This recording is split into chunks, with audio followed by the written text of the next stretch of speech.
LMK TV.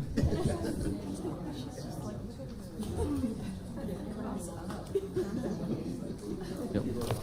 Alrighty. Welcome to the Lincoln City Council meeting of August 3rd. Before we get started, I just want to recognize Councilman Duden. I just wanted to start off today because I attended Gary Young's funeral this morning in Crete, Nebraska. Gary was kind of a dear friend to a lot of people. He taught criminal justice courses at Kaplan for a while. He was in law enforcement 41 years, started at age 21 and worked his way through the ranks to become chief of police in Crete. So Crete's going to really miss someone like that. He was really a special person, and he was really an officer's best friend as well. He'd call his officers up in the middle of the night if they were working third shift just to see how things were going, make sure everything was okay.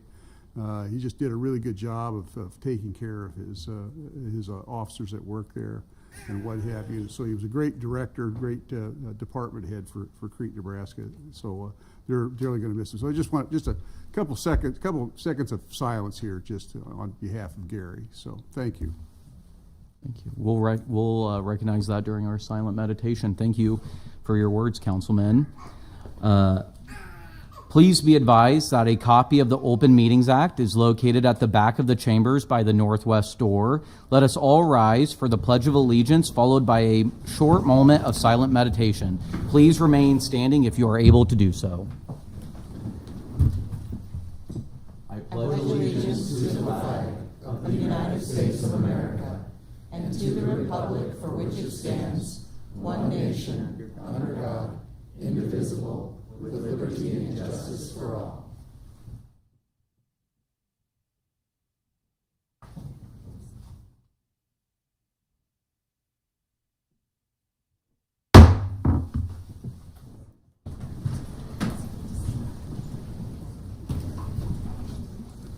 The order of the business of the City Council is as follows. The clerk will call the items listed on the agenda.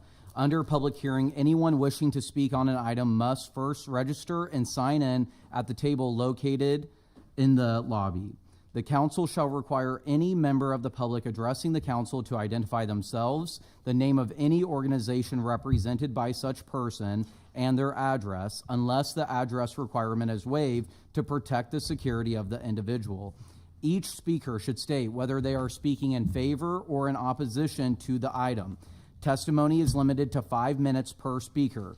Anyone wishing to speak on an agenda item should come forward after the clerk reads the item and the applicant has presented. After the applicant has presented. After public comments, the applicant may make one short rebuttal. After all public hearings, the council will vote on resolutions and items listed under third reading.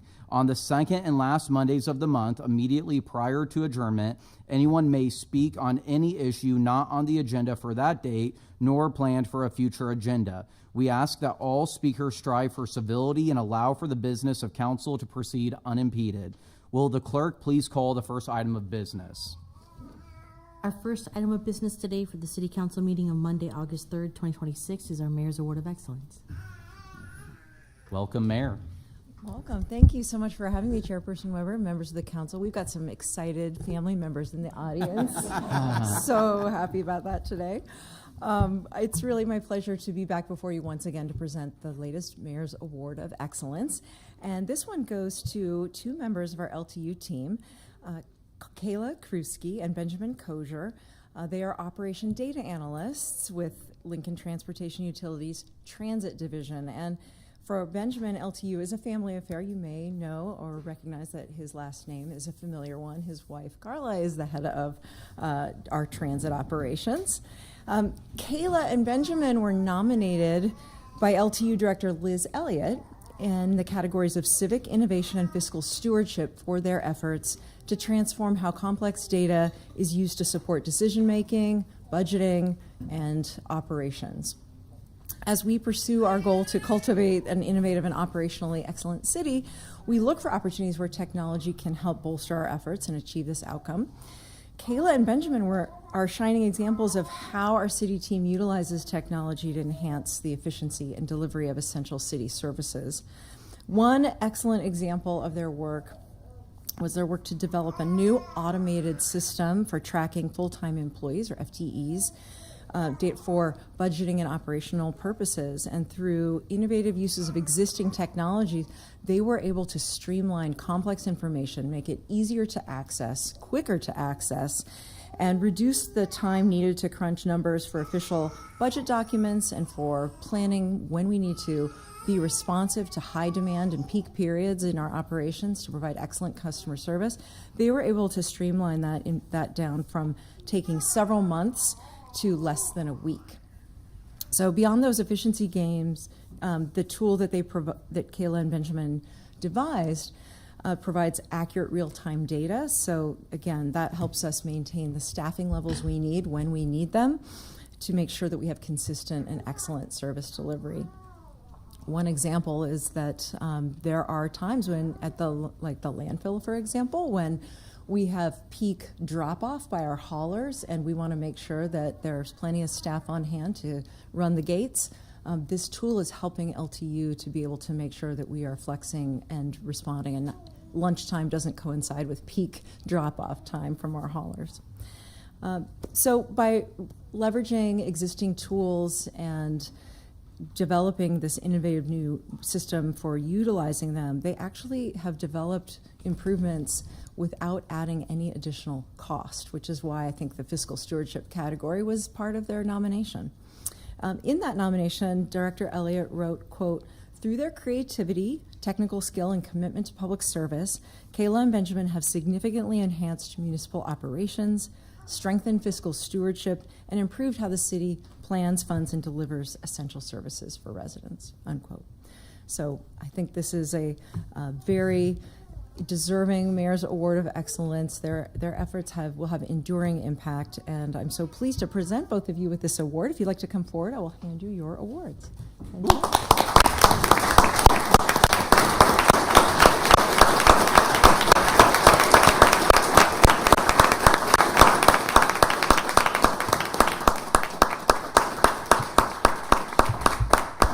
And with that, I'd invite Director Elliott to come forward to share some thoughts. Thank you, Mayor, and thank you, Council. I am super excited that we're able to recognize both Benjamin and Kayla today, because the work that they do is behind the scenes. We don't get to see it. They're not out there building the streets or laying new water main, but we wouldn't be able to do that work without them. And we have all said data is valuable, especially on days like today with budget hearings. But it's useless if we don't know what it means and it's too hard to access. And so they looked at processes, and they, instead of asking or saying, this is just how we've always done it, they say, how can we do it better and be more efficient with it? And that's exactly what they did in one of the collaboration projects with finance. We took literally a couple thousand line item spreadsheet. They took all of that data, and now it can be done. What used to take months and dozens of hours by city staff now takes less than a day. And now that means city staff can actually focus on additional work that serves the community. So we're able to return that back to the community and provide a higher level of service. We're also able to look for efficiencies that we just normally wouldn't have. And so it's such a huge addition to be able to have this and have people who understand massive amounts of data that we keep everywhere in the city. So really proud that they're part of our team, and I could not thank them enough. It is very well deserved, and Sally's even cheering for her mom. So, but thank you, Benjamin and Kayla, really appreciate it, and thank you, Mayor, for awarding them this today. So thank you. All right. Do Kayla or Benjamin want to come forward and say a few words? No, just thank you. We're behind the scenes people. Would you like to point out your family members, the ones who haven't already spoken this hearing? My wife and my 2 children are here with me now. Awesome. Thank you.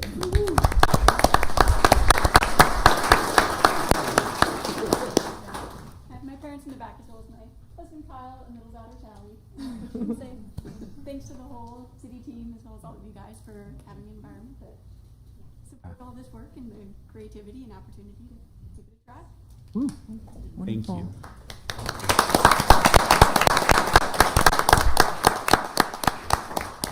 you. We appreciate your family's support of your service. Council members? Alrighty, any comments from council? Councilwoman Washington. I just want to say thanks to the folks who are typically behind the scenes. This is really important work, and I know that it doesn't get a light very often. And I don't mean to be at all offensive, but nerds unite. Let's do this. Alrighty, any other comments from council? Councilman Carlson? Oh, okay, perfect. Well, on behalf of the entire city council, thank you so much for your dedication and service to the city of Lincoln. It's folks like yourselves who make this a great place to live, raise a family, and work. So thank you for everything that you do. Let's give them another round of applause.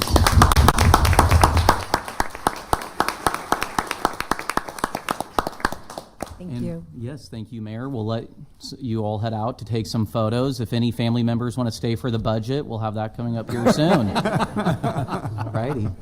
I don't see too many takers. We'll give them a second to clear out. Wow, we had quite a crowd.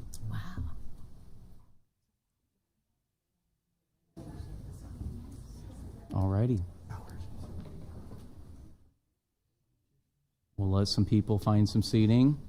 Yes. Bowers? Yes. Weber? Yes. Motion Understanding that this project had only gotten the light of day at the week before, but as I look back at the record, I noted that it was at the Lincoln and Lancaster Planning Commission on July 8th, and there were letters of opposition to the project then, and I think we've asked all of those questions that neighbors wanted us to ask last week during the public hearing. And so I just wanted to acknowledge that even though there was some confusion whether or not this project was coming up for a vote today, and that maybe people hadn't been heard, I wanted to let folks know that you were heard, and we did raise issues about parking and traffic and siting with the project representative last week, and I'm aware, I know that the developer is aware that our housing projects need to be attentive to neighborhood character.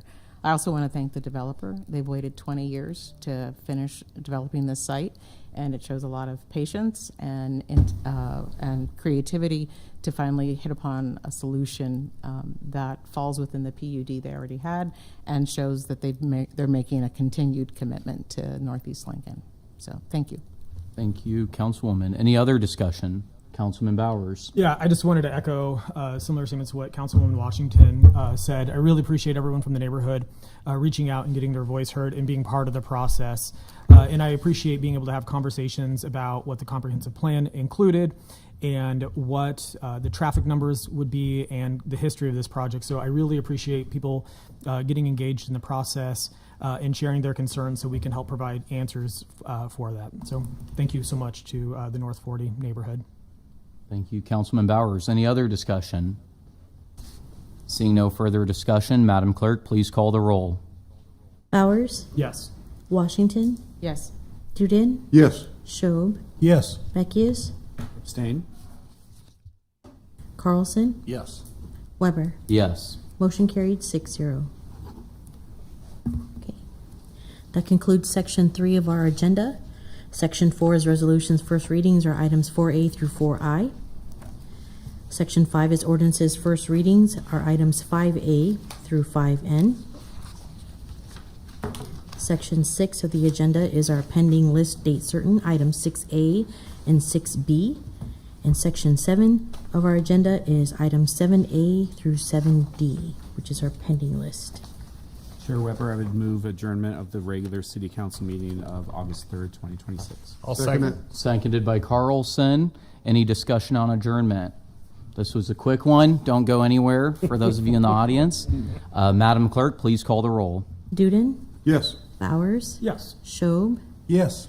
Beckius? Yes. Washington? Yes. Carlson? Yes. Weber? Yes. Motion carried 7-0. Okay. Next is our budget presentation. we will call all budget items as a single package. City staff will make a single budget presentation covering all agenda items. Then we will have public testimony. Reminder that testifiers may use their time to comment on any of the items within the overall budget package, and we kindly ask that those using public transportation please come forward and testify first. Once the public hearing presentation and comments have concluded, we will adjourn for the evening, and thank you for your cooperation. Also, an additional note is that the speakers will not be called in order as sign-in. If you wish to testify, we ask that you please come forward and wait in line for your turn. The only exception is those using public transportation. We ask that you please come forward and testify first so you can leave on time. Okay, budget presentation. Before we begin, I will read the state required language. The public hearing on the 26-28 budget is today. However, the resolutions and ordinances will be delayed for the actual vote on Monday, August 24th. For the record, I want to communicate how the City of Lincoln is within compliance of State Statute 13-506. This budget hearing is being held separately from any regular scheduled meeting of the City of Lincoln City Council and is not limited by time. Notice of place and time of this budget hearing and a summary of the proposed budget statement was published at least 4 calendar days prior to the date set for the budget hearing. The publication date in the Lincoln Journal-Star was July 29th, 2026. Any member of the public desiring to speak on the proposed budget statement is allowed to address the City of Lincoln City Council at today's hearing and will be given a reasonable amount of time to speak. At least 3 copies of the proposed budget statement are available to the public and can be found in the hallway outside of council chambers. A presentation outlining key provisions of the proposed budget statement, including a comparison with the prior year's budget, will begin shortly. Items 8A through 8Q and item 9A in the following sections relate to the fiscal year 2026-28 budget and will be called as a package for the purposes of presentation and testimony. Alrighty. Mr. Carlson. Thank you. So, good afternoon, Chair Weber, council members. I am John Carlson, 555 South 10th Street. I work in the mayor's office, and I also have the great pleasure of working with the city budget and finance team and also with all of you as we put together our city budget. This has been a process that's been going on for many months, and again, I thank you for the input that you've given and your continuing work on this and holding this hearing today. I appreciate the time to present to the public today. Much of what you see you will have already seen because you've been had your sleeves rolled up and working on all of this, but I think it's important that we let the public, both in the chambers and watching at home, understand what we're up to and what's inside the proposed budget here. So thank you for that time. So let me start kind of broadly and then move into the details on the budget. So in the broadest sense, government is just what we all decide to do together. And the city budget is how we all decide to spend the money that we all put in together in order to try and grow and advance our community and what we think is important in our community. So when we say improving the community, we use this as a vision, leading Lincoln towards a more secure, successful, and shared future. So how do we know we're making progress towards that vision? Well, we organize our budget, we organize our work into outcome areas. We have 14 city departments, but we encourage them to not focus so much on what's advancing in their department, but what's advancing those outcomes towards our vision. So they do that work together, and so often these outcomes are the results of multiple city departments working together with various programs and investments in order to achieve these things. So are we achieving our vision? Are we protecting the health and safety of Lincoln families? Are we making a more strong, more resilient city? Are we growing our economic opportunity and cultural vibrancy?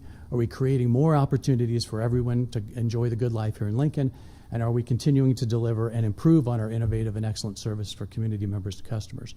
So as we move towards that vision, that's how we're measuring. And we have performance metrics in the budget book that people can see online that let us know if we're achieving those outcomes. And the great news is when you look at those outcomes department-wide, and I'll illustrate here a couple, we are seeing that success. Those investments are paying off in the way that we want to see them. So take public safety, our top priority, highlighting a couple of things there. To date, those city investments in LPD and other supporting departments continue to support a very, very safe community. Here's a stat that shows for the 3rd year in a row, Lincoln has a 20-year low in Part 1 crimes. So you can see this. It's kind of tiny, but 2005 is the first year, 2025 is the last year. It's almost half. These are actual crimes, not per capita, actual crimes happening in the city of Lincoln. So kudos to those city departments and kudos to the community who work hand in glove with nonprofits, with their own Ring doorbells, with other technology in order to help LPD address public safety here in our community, and we are seeing success.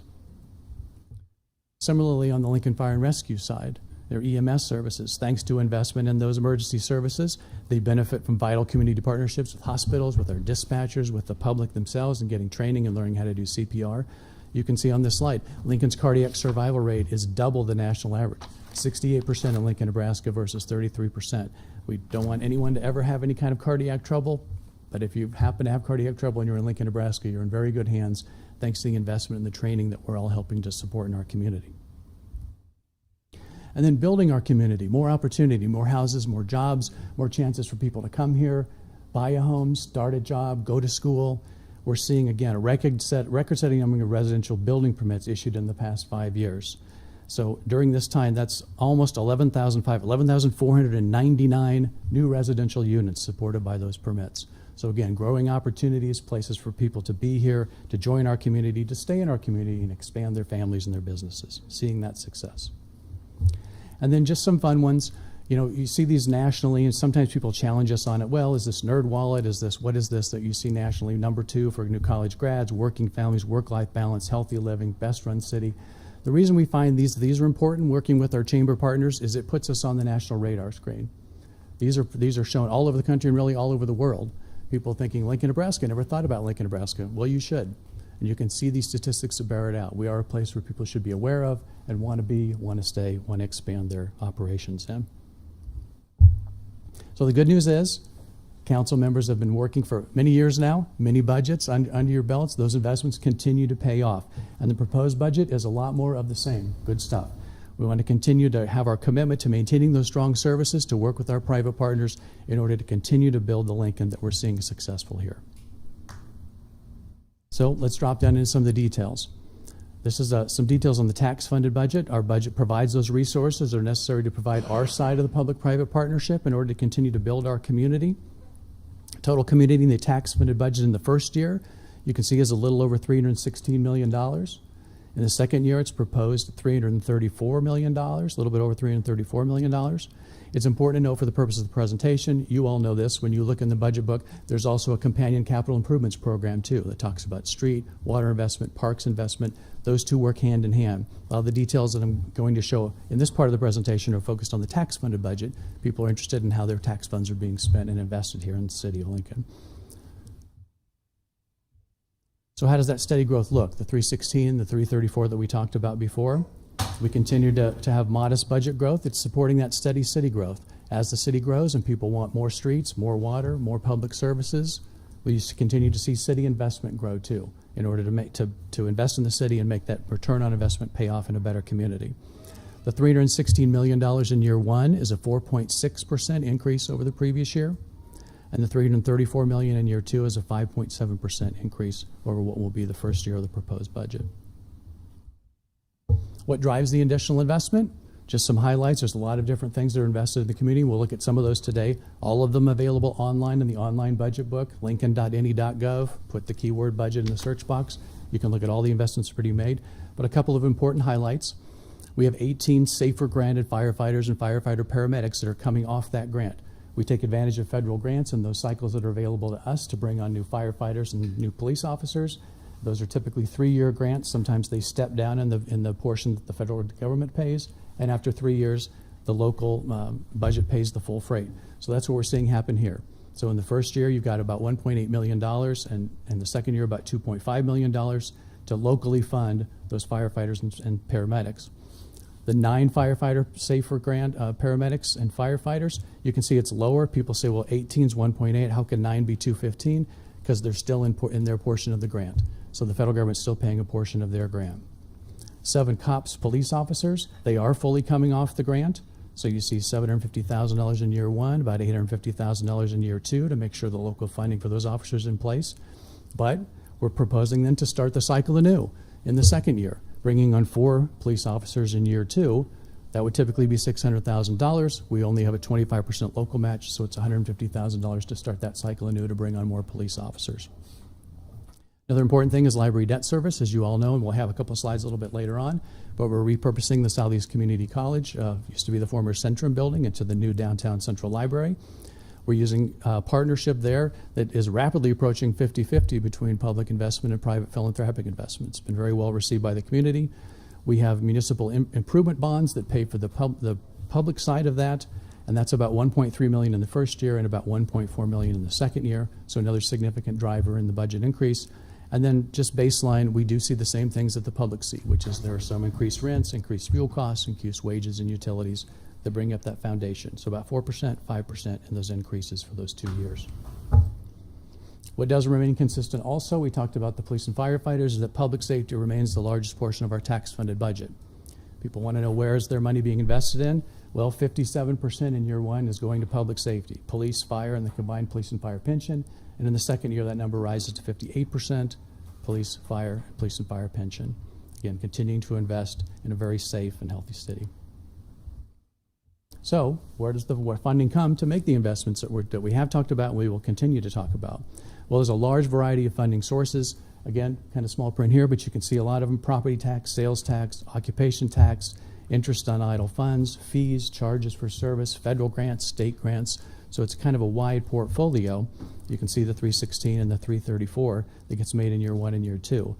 But essentially, the takeaway from all of these sources, and it's good to have a diversified funding source, but essentially how it breaks down into kind of the three-legged stool. You've got your property tax, you've got your sales tax, and then you've got the other ones I talked about: your occupation tax, your fees, your grants, your fines, your transfers, and your interest rates. So that's important because, and I gave a presentation at the Chamber, what's great about Lincoln is that Lincoln has both a diversified economy, which gives us the opportunity to have these diversified funding sources. I was at the Chamber making a presentation. The county came right after me. County doesn't have sales tax. Their pie chart looks very different than ours. So the fact that we have sales tax affords us some opportunities for investment that not everybody has. Same with the school board. So let's jump into sales tax just a little bit. We see a very steady economy in Lincoln, so we see very steady sales tax returns on that too. This chart that's in front of us right now goes back to 2013. So we've got roughly, 15, 14 years of data there. But I will tell you, if you expand that chart another 20 years back into the past, you'll see that same kind of steady growth. You could probably expand it 50 years into the past. You'd see that same kind of steady growth. Lincoln has a nice diversified economy. We have state government, local government, university, manufacturing, insurance companies. So we don't tend to see the dips that you can see in some other kind of one factory kind of towns. So it's a strength of Lincoln. You will see some movement back there in 1920. You see the big jump. That would have been the result of the COVID pandemic. The federal government put $6 trillion into the national economy, and people spent it on what they needed to spend it on to help themselves deal with the pandemic. So you see that bump, but then you can see it again return to kind of that slow and steady growth that you've seen in previous years. That's what we project. I will note, though, you look back at the data, the last 2 years, sales tax has actually outperformed those projections. So with sales tax, our budget team's very good. They look at past trends and past histories. They project in the budget what we anticipate sales tax to be. Try to be a little bit on the conservative side to make sure that we don't over budget for money that we're not going to have. But we've been lucky in the last 2 years to see the actual collections come in over those projections. When that happens, the money then flows into balances, and that money becomes available, preferably for one-time uses. And so you'll see here later in the presentation that we have some opportunities here to use some of those balances. Council as well is trying to take some opportunity to use some of those balances in order to fund some one-time investments in the community that we think are important and can pay off for the community.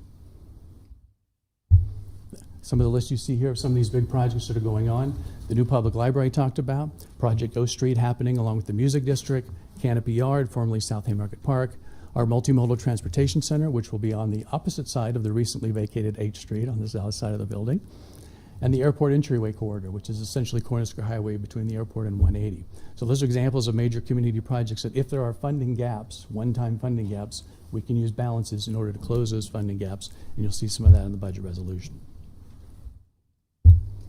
Looking a little bit at property tax, always like to set some context for property tax. Of the 15 largest Nebraska city tax rates, Lincoln is the 9th lowest. You can see here Bellevue, La Vista, North Platte, I won't read them all to you, Omaha, all the way down to Scotts Bluff. So this budget proposes that our property tax rate remains at the current level of valuation, 0.29732. We understand that people may see different impacts on their properties. We keep the rate the same. Doesn't mean that people's property tax collections remain the same, but the tax rate is what's within our purview, and various properties will see various effects on that. What we invite people to remember, though, is that the city is this piece of the property tax pie. The city is 18% of the property taxes that you do pay in order to create investment, in order to continue to grow our city and do good things together. So 18 cents of that property tax dollar goes to the city. And what I would say is that we work very hard, and I do think, I'm proud to say of our departments, that they work hard to be very efficient with that money, turning that 18 cents into streets, police and fire protection, libraries, parks, pools, all the programs and amenities that the community needs and desires. So again, let me run through some of the other things that you might see in the budget. Some of these we've already talked about, the grant-funded firefighters and the police officers. This budget also proposed to add a 9th ambulance medic unit, which I didn't mention before because the EMS services, the ambulance service, is a private separate enterprise fund. You will see, and there's a slide for this here in just a second, that EMS proposes a slight rate increase in order to continue to pay for those. But you can see also some EMS support people, 7 police officer positions, the 4 additional police officer positions, and some school resource officers. So investing in the safe and healthy city. EMS, as I talked about before, those emergency services are provided here in town by Lincoln Fire and Rescue. The paramedic ambulance service, it is an enterprise fund, which means it's supported by ambulance fees, not by tax dollars. So the proposed budget, one of the many package items that you'll see in front of you, is a rate resolution in order to increase EMS ambulance fees by 5% in both of those budget years. That funding helps support the addition of that 9th ambulance unit, again, to make sure that we have our units dispersed across the community so you get fast response times if you or your family has an issue come up. These small, steady increases help us continue to make quick and effective response. But public safety is more than just police and fire, and they do a great job. It also helps our mental health partnerships, our funding for alternate response. If you call a dispatcher right now, it may not be a uniformed officer that shows up. That may not be what the person needs to have show up.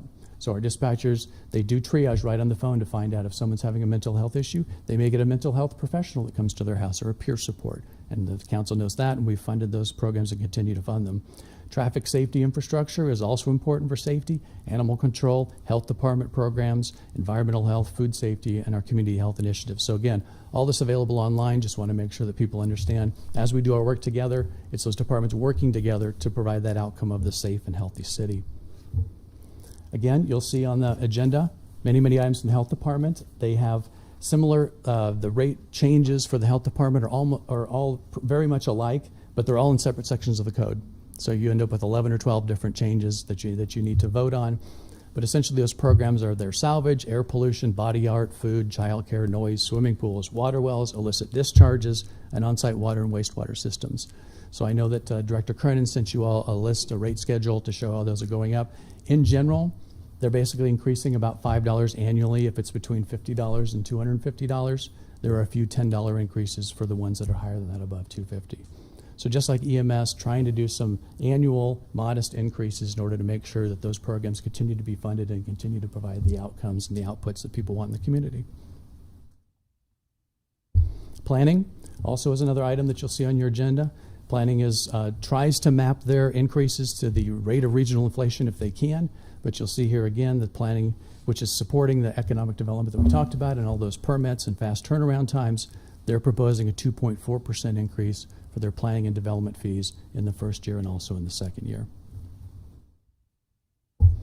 So those are kind of some of the agenda items that we have on there. In general, beyond just the planning department, we work with community partners in order to try and grow our economy and cultural vibrancy. We work with the Lincoln Chamber of Commerce through what's called the Lincoln Partnership for Economic Development. The city has increased their investment in that from $700,000 to $725,000 in this budget year. That gets matched by local businesses and local investors in order to fully fund LPED for them to be able to do their job out courting new businesses, helping current businesses expand, trying to get people to relocate to Lincoln and bring the jobs and the business expansion that we want. And then in partnership with that, beyond our partnership with LPED, we also work directly with our Workforce Innovation Opportunity Act, and then we have folks that are down here now through our American Job Center, which is across the street from Benham Martin Library, and they help workers that have been displaced find new jobs, people that need job training in order to get certification, the training that they need in order to be productive and able to invest themselves back into our community. And the last bullet is very specifically, we have a lot of different tailored programs, and one of the examples is our Ticket to Work program that helps provide those trainings and those job location services for people that are disabled so that they can also find jobs and be able to contribute and support themselves. Central Library, again, I talked a little bit about before. It's a major community investment in our civic infrastructure and vitality.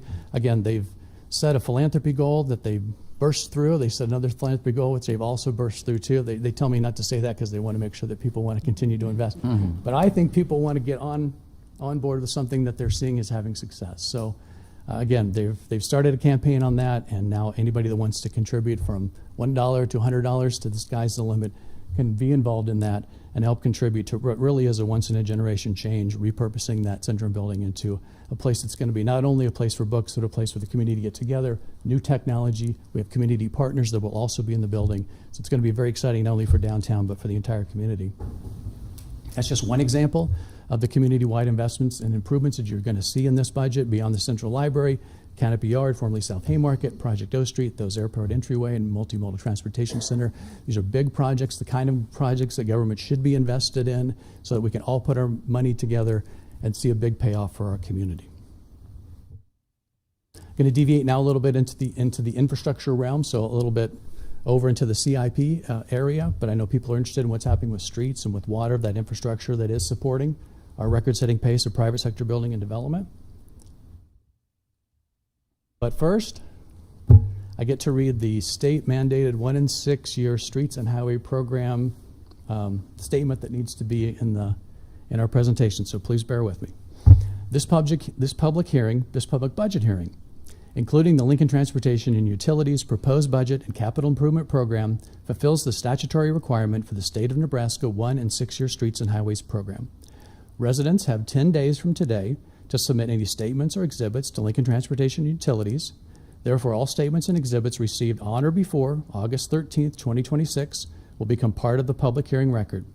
Those statements should be forwarded to Tim Byrne, Transportation, 949 West Bond, Suite 200, Lincoln, Nebraska 68521.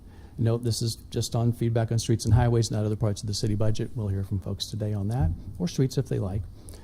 The state statutory requirement ensures that an integrated system of public roads is provided for the general welfare of the state, county, and municipalities.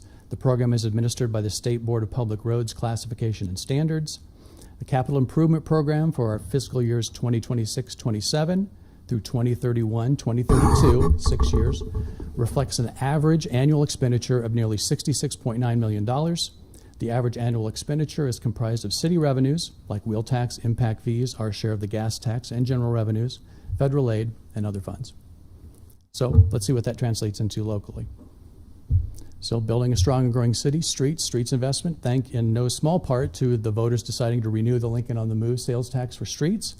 We're going to be able to invest $58.2 million in year one, $65.9 million in year two.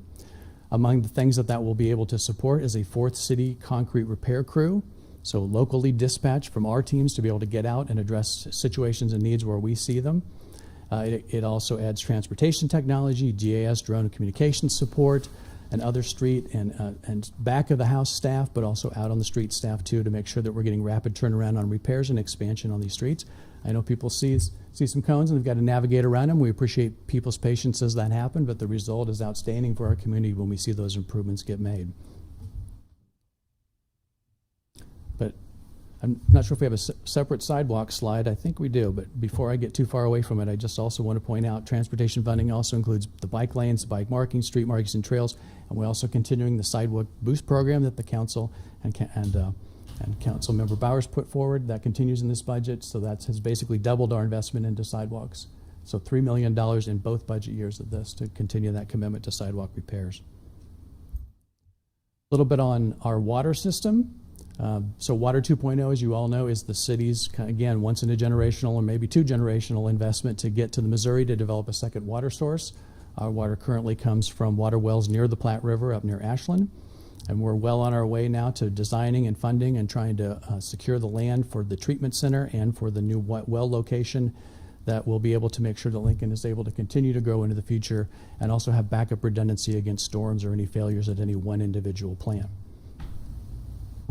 But outside of that, we continue to invest right here in the community in the things that people find important right outside their front door. So $48 million in non-Water 2.0 capital investment in year one, $43.9 in year two. Those monies allow us to replace 8 miles of water main annually. So as you see, construction in your neighborhood, we've got 100-year-old pipes that are down in the ground. They're putting in brand new pipes to minimize those breaks, to minimize those concerns for people, the water outages. It's also adding 3 miles of new water main. Importantly, some new water main extensions into the anticipated growth area in the South Beltway. In addition, we have replaced nearly 700 lead service lines in older parts of town, and we'll continue that by replacing approximately 500 annually. So some increased staff in order to help us do that. Water utility locate tech, a water service tech, an engineering specialist, a senior health educator.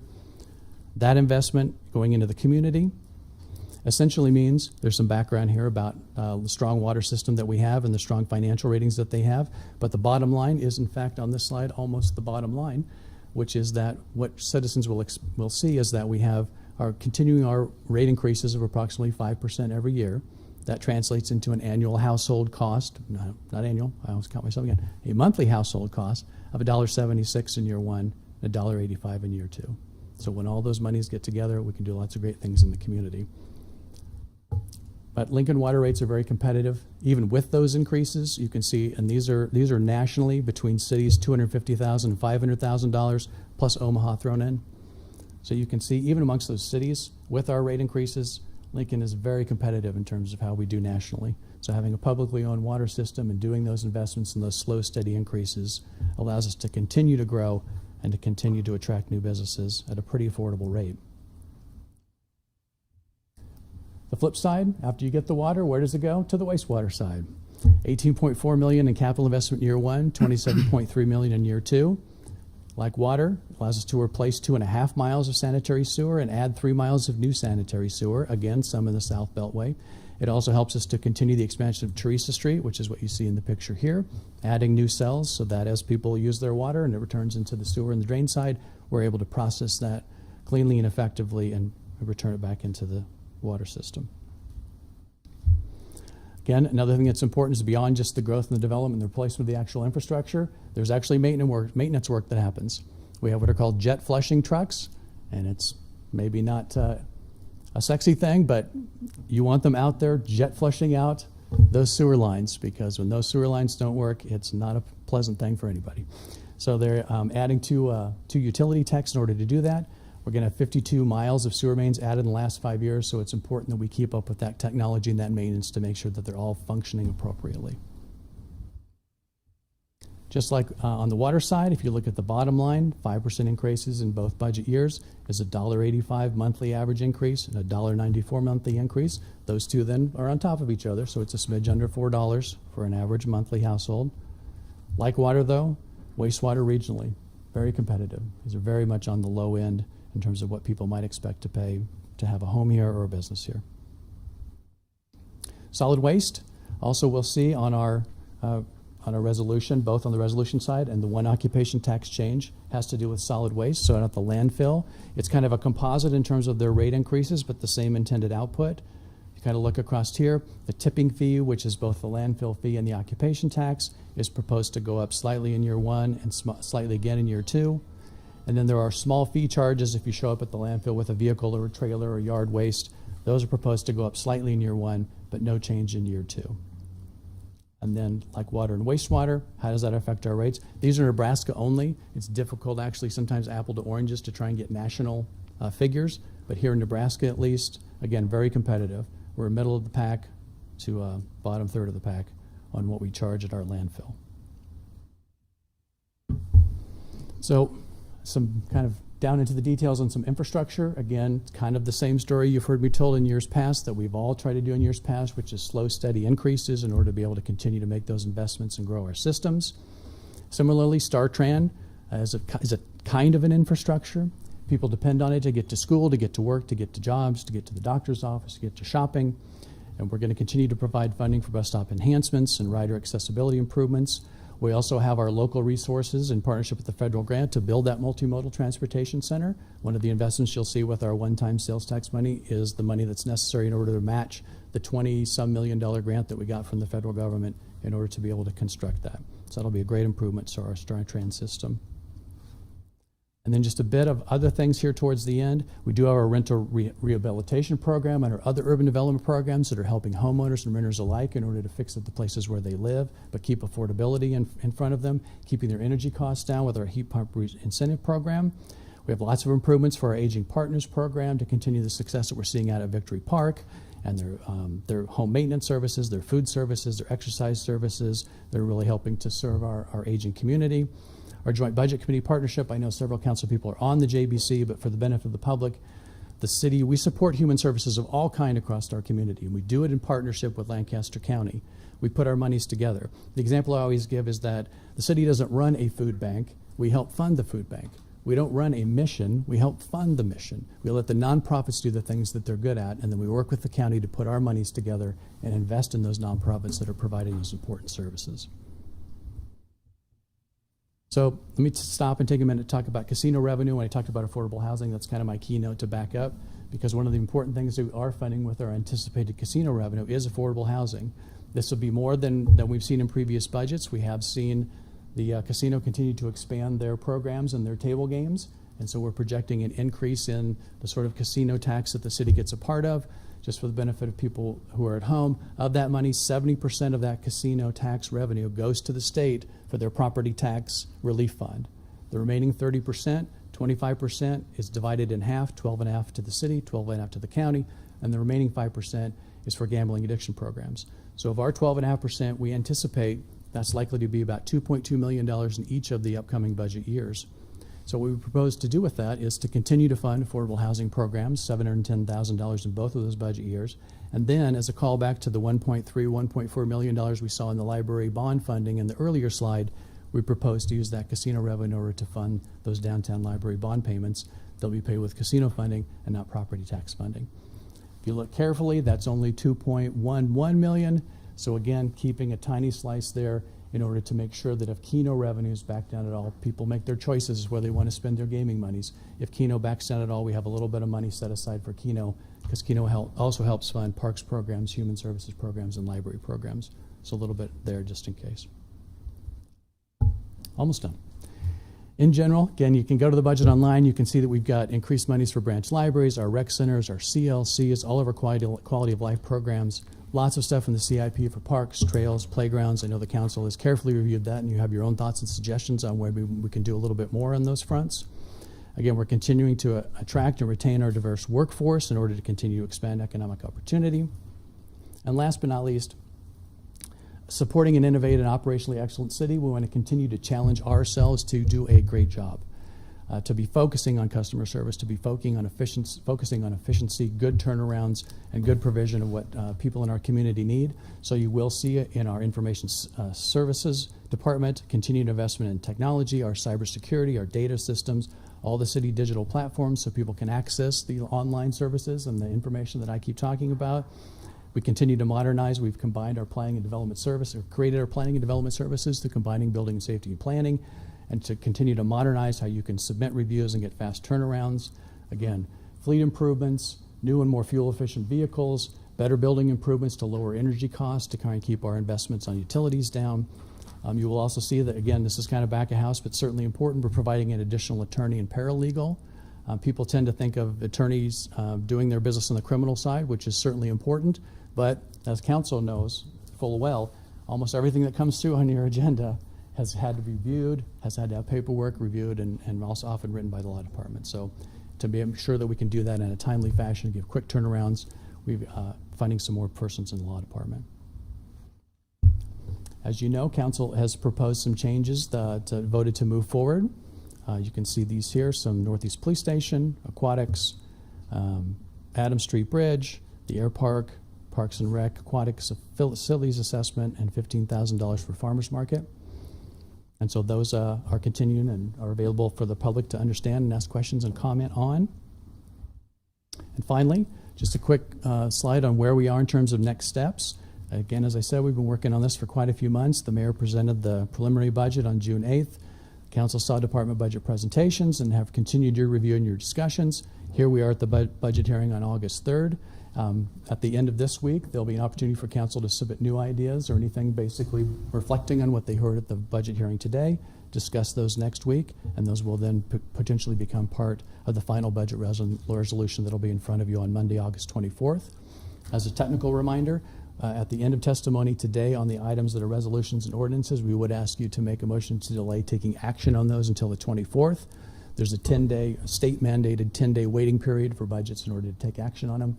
So in order to line up with our Mondays, we'd ask you to take that vote to delay until the 24th, and that will be ahead of our new fiscal year, which begins September 1st. So lots of great things happening, lots of great investment, lots of numbers, lots of information there. We look forward to hearing what the public has to say, getting more feedback from them as we continue our work together. I'm happy to take any questions that you have now, but I and the budget team and all the directors will be here. We can listen to the feedback. If questions come up, we can also come back up at the end and address any questions that have come up over the course of the hearing. Thank you, Mr. Carlson. Any questions for Mr. Carlson or Councilman Duden? Yes.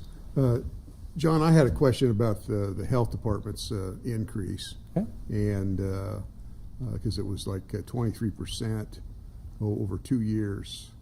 And we've already previously talked, and I think the public would appreciate an explanation on what's kind of happened there to create that appearance of the increase. Yeah. Let me see. And we did have a chance to talk about Yeah. that, and I've had a chance to talk to Director Kernan and some of the folks on their team too, a little bit about what you're seeing in the budget book. And there are a couple of things there. Let's see.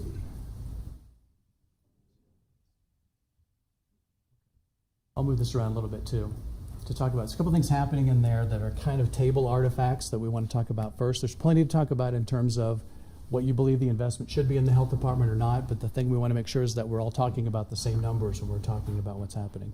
So you can see, if you look straight in the budget book down here, these are their personal services. I copy pasted this out of the budget book and then put the percentages there. If you go by the numbers, as you said, Councilperson Duden, you've got 15% in the first year, 8% in the second year, with people calling it 23% increase over the 2 years. There's a couple things to know about that. So, and you and I had a chance to talk a little bit about that. Yes. This first bullet, so we have 7.8 existing FTEs, full-time equivalency, are people already working at the health department. But previously they were funded out of the donations fund. They're funded by a federal grant. So when the federal grant comes in, the health department showed that funding in the donations table, not this table. And then they talked to the budget team and the finance team, and they thought, it'd actually be more transparent if you put those into the regular table. They work here, they're already here. It's the same funding. So that money already exists. It's not new money, but it shows up new to the table. So it's perfectly understandable. People would look at it and say, oh, well, I can see 7.8 new FTEs, and I can see 675,730 in new funding.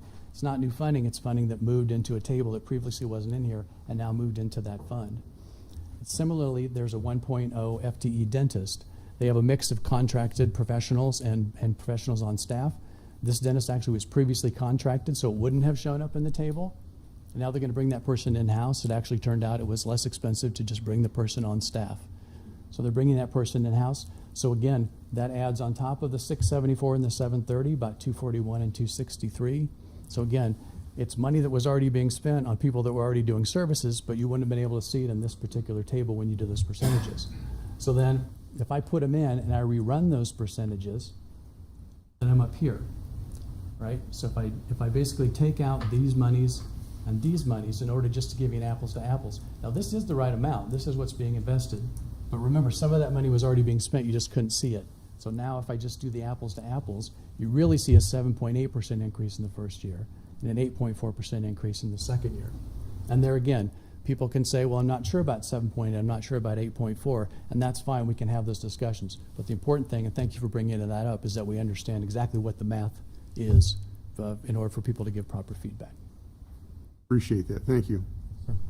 Any other questions for John Carlson? Alrighty.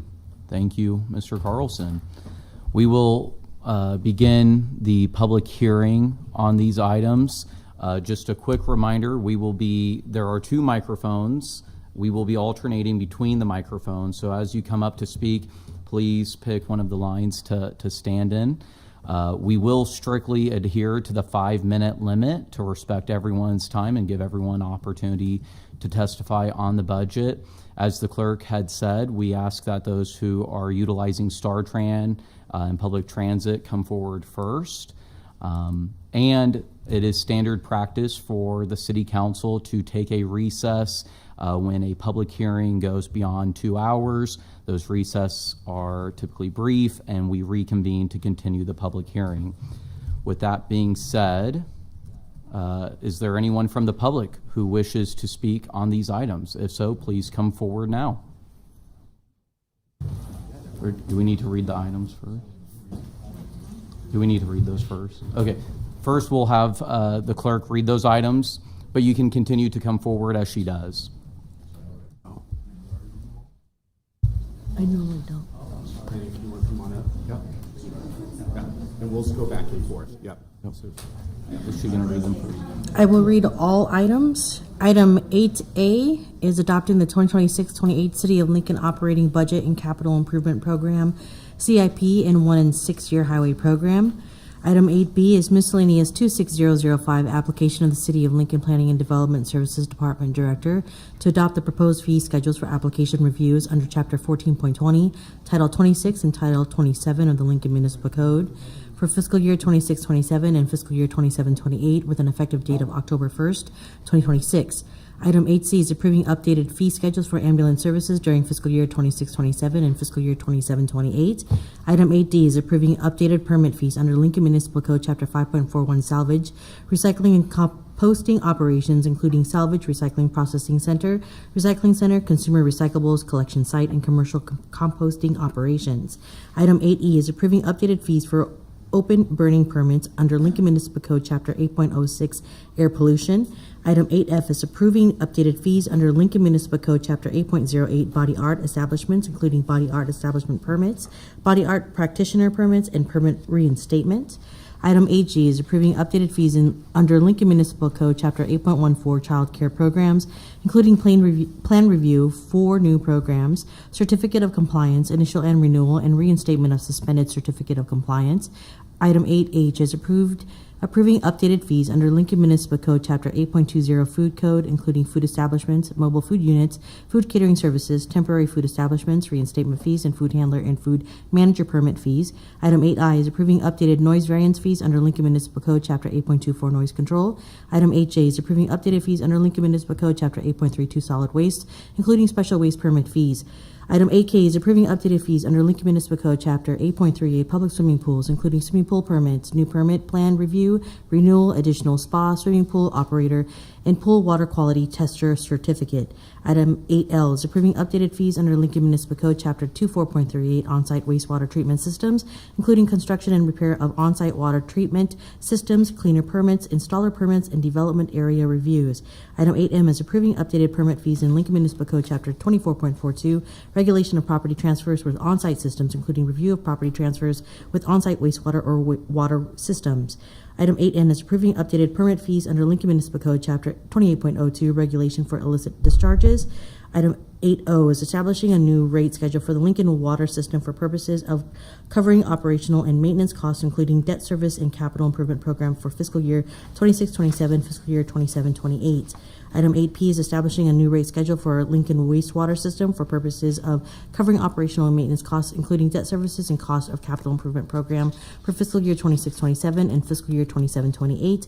Item 8Q is establishing a new rate schedule for Lincoln solid waste system use charges to increase revenues for purposes of covering operational and maintenance costs and capital improvement program for fiscal year 26-27 and fiscal year 27-28. And item 9A is amending section 8.32.150 of the Lincoln Municipal Code to increase the occupation tax of refuse hauler from $20.80 and $21.85 per ton effective January 1st of 2028. And that's why she's the clerk. Thank you, Madam Clerk. Excellent job. We'll start with Mr. Ogden and then go to Ms. Brandt. Hello, City Council. I'm Todd Ogden, President and CEO of the Downtown Lincoln Association, 206 South 13th Street, Suite 101. I am here today, I'll be quick, but I'm here today to be in support of not just the budget, but the budget process. I've been in front of you a couple times over the past month or so where we've talked a lot about public-private partnerships, and I think that's a really important process for not only the city, but the budget process as well. So we have seen the fruits of those labors to see how we can enhance our services in the downtown area through our partnership with you, the city, and our downtown property owners and businesses. So that kind of collaboration has been really positive for us, and just appreciate the collaboration that you've all had throughout with the city's executive branch to figure out how to compromise and weigh in the balances of the things we need. Everything being talked about today is extremely important, and I just want to encourage everybody to continue to support those collaborative partnerships throughout the city. So that's all I have. And can you provide an address for the record? Yeah, 206 South 13th Street, Suite 101. Perfect. Thank you, Mr. Ogden. Any questions for Todd? Alrighty. Thank you. Thank you. Ms. Brandt. Hello, I'm Ann Brandt, and I'm the Executive Director of Lincoln Littles, 215 Centennial Mall South, Suite 519. So I'm here today to express my support for the mayor's proposed budget and the vision it reflects for Lincoln's future. First, I want to thank Mayor Gaylor Baird and her administration for the leadership and commitment to young children and families. Over the past 6 years, the mayor's office has invested more than $1 million in efforts to increase access to affordable early care and education and strengthen Lincoln's early childhood workforce. Those investments have helped expand opportunities for families, support child care providers, and address one of the most pressing workforce challenges facing our community today. As I review the mayor's priorities for this budget, I see a vision that is focused on keeping Lincoln safe, strengthening infrastructure, growing economic opportunity, enhancing quality of life, and delivering effective services for residents. Those priorities are not only important individually, but they're deeply interconnected. Early childhood plays a critical role in advancing every one of those goals. When families have access to affordable, high-quality early care and education, parents can participate in the workforce, businesses can recruit and retain employees, children arrive at school ready to learn, families become more stable, neighborhoods become stronger, and our community becomes more resilient. Early childhood is an important piece of our economic infrastructure. Just as roads, utilities, and public safety systems help a city to function and grow, a strong early childhood system allows working families and employers to thrive. Investments in young children today create a skilled workforce, civic leaders, and engaged residents who will shape Lincoln's future for decades to come. I appreciate the mayor's recognition that community partnerships are essential to solving complex challenges. The progress we've made in early childhood thus far has only been possible because of collaboration among city, county, nonprofit organizations, educators, business leaders, and community members.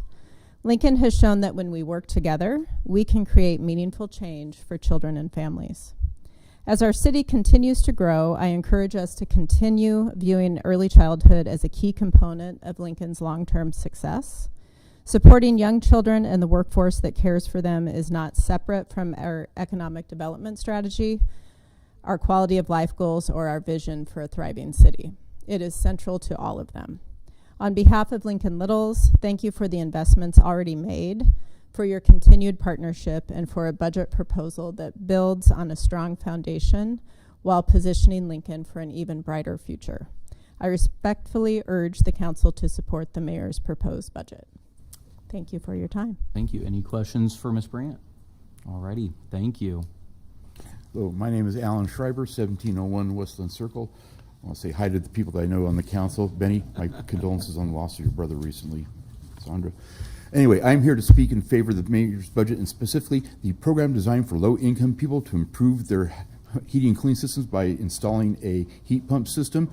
I proudly can say that I took advantage of that program and am glad that it exists. The circumstances was I had heard through the rumor bill that there had been this program in existence. It wasn't until I was laying in my bed at Madonna Rehab Hospital after having my leg amputated last August, reading through a copy of the paper, that I saw a little blurb in there that the city council had approved the program and the contact. Well, let me say, incredible response from the people of the city. I cannot be happier with the way how they handled everything, the ease of the process. The only caveat I have is that if you want better utilization of the program, you should perhaps use something other than just the Journal Star to get the word out. Use social media. Also along that same lines, as far as us being low-income people, there's the assumption on the city's part that we have things like home computers and printers to print out the forms needed. We don't. Most of us, our computer is our smartphone. Found out the hard way, none of the forms that are available as PDFs are available to be filled out on your phone. Not having transportation, being a recent amputee, I was lucky enough that one of my adult children was able to run down here, pick up the physical forms, run them back out to my house. I could fill them out. They ran them back down here to substitute. Again, though, the cooperation and help from the people from the city, from LTU and urban development was incredible. The program's excellent. As a low-income homeowner, and there's a lot of us out there who were able to afford to buy homes 30 years ago who could not afford to buy a house now today.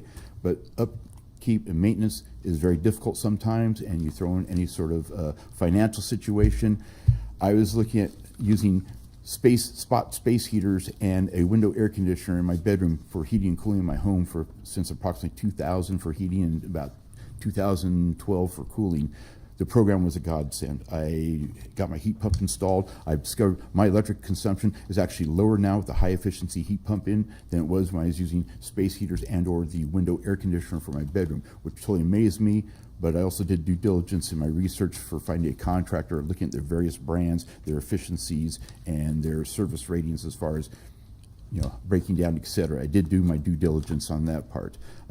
Just, I guess as a side note, being low income doesn't mean that you don't know how to do research or et cetera. If you notice, I'm not using notes because I'm also using my extemporaneous speech skills from high school debate, you know, as well as military. But again, I cannot more strongly emphasize the need for that program in the city's budget. It is a godsend for low-income homeowners, and there are a lot of us in this city, and it fits in hand with the city's goal of affordable housing, keeping people in their houses, expanding the tax base by continuing to have homeowners, and basically that's about all I have to say on the program. It's excellent. Please keep it in there and get the word out through other means, because there are a lot of us out there who could use the program. Thank you very much. Any questions for the testifier? Alrighty, thank you. Chair Joy. Hi, good afternoon, Chair Weber and council members. I'm Christy Joy, Chair of the Lancaster County Planning Commission. I will be using address 555 South 10th Street, Suite 203, Lincoln, Nebraska 68508. I'm here on behalf of the commission to speak in support of Mayor Gaylord Baird's proposed 2026 through 2028 biennial budget. The Planning Commission's mission is to guide the orderly growth and development of our community through land use, a functioning infrastructure network, and a built environment that supports public health, safety, and equality of life. When we review the budget through that lens, several priorities stand out as directly advancing the goals that we're charged with protecting. First, downtown revitalization. Project O Street is the largest downtown infrastructure investment in 50 years. $35 million to replace century-old water mains, rebuild streets, sidewalks, and reimagine the O Street and 14th Street Music District corridor is exactly the kind of investment our comprehensive plan calls for. It's strengthening the downtown core, improving walkability, and supporting the small businesses that depend on a vibrant, functional Main Street. The Commission sees this as a core infrastructure stewardship, not a discretionary add-on. Second, citywide infrastructure. This budget continues the Lincoln on the Move program with roughly $53 million invested in transportation projects this year alone. 16 street projects, water main replacements, traffic signal upgrades, bridge repairs, and sidewalk safety work across every quadrant of the city. Well-maintained infrastructure isn't separate from land use planning. It's the backbone that makes us responsible growth possible. Every new development the Commission reviews depends on the capacity of these systems, and this budget keeps that capacity ahead of demand without playing catch-up. Third, growth and public safety are being funded together as they should be. As Lincoln adds housing, including several larger multifamily developments moving through the pipeline right now, this budget adds firefighter and paramedic positions, a 9th ambulance unit, and additional police staffing. The Commission consistently hears from residents that new growth must come with the services to support it. This budget does not ask neighborhoods to grow faster than the city's capacity to serve them. Fourth, fiscal discipline. This is a budget that funds real priorities without a general tax increase, the only exception being the voter-approved stormwater bonds residents already authorized. For a commission that is asked to balance growth against long-term sustainability, that kind of restraint matters. It signals a budget built on priorities, not just on expansion. In short, this budget invests in the same things the Planning Commission is charged with protecting: a strong downtown core, resilient infrastructure growth that matched with services and fiscal responsibility that keeps future budgets sustainable. On behalf of the Commission, I encourage the Council's support. Thank you, and I'm happy to answer any questions. Any questions for Chair Joy? Councilwoman Washington. It's not a question, but it's a thank you. Pardon me. It's a thank you to the Planning Commission for your work on many of the items that eventually come to council. I really rely on the discussion that happens at the commission. Thank you. Thank you. Ditto. Awesome. Thanks. Thank you, Chair Joy. Hi, good afternoon, council members. My name is Tammy Lewis Arndt. I reside at 4035 Sheridan Boulevard, and I'm the president and CEO at Centerpoint, a nonprofit behavioral health provider that serves Lincoln and the 16 counties surrounding Lancaster.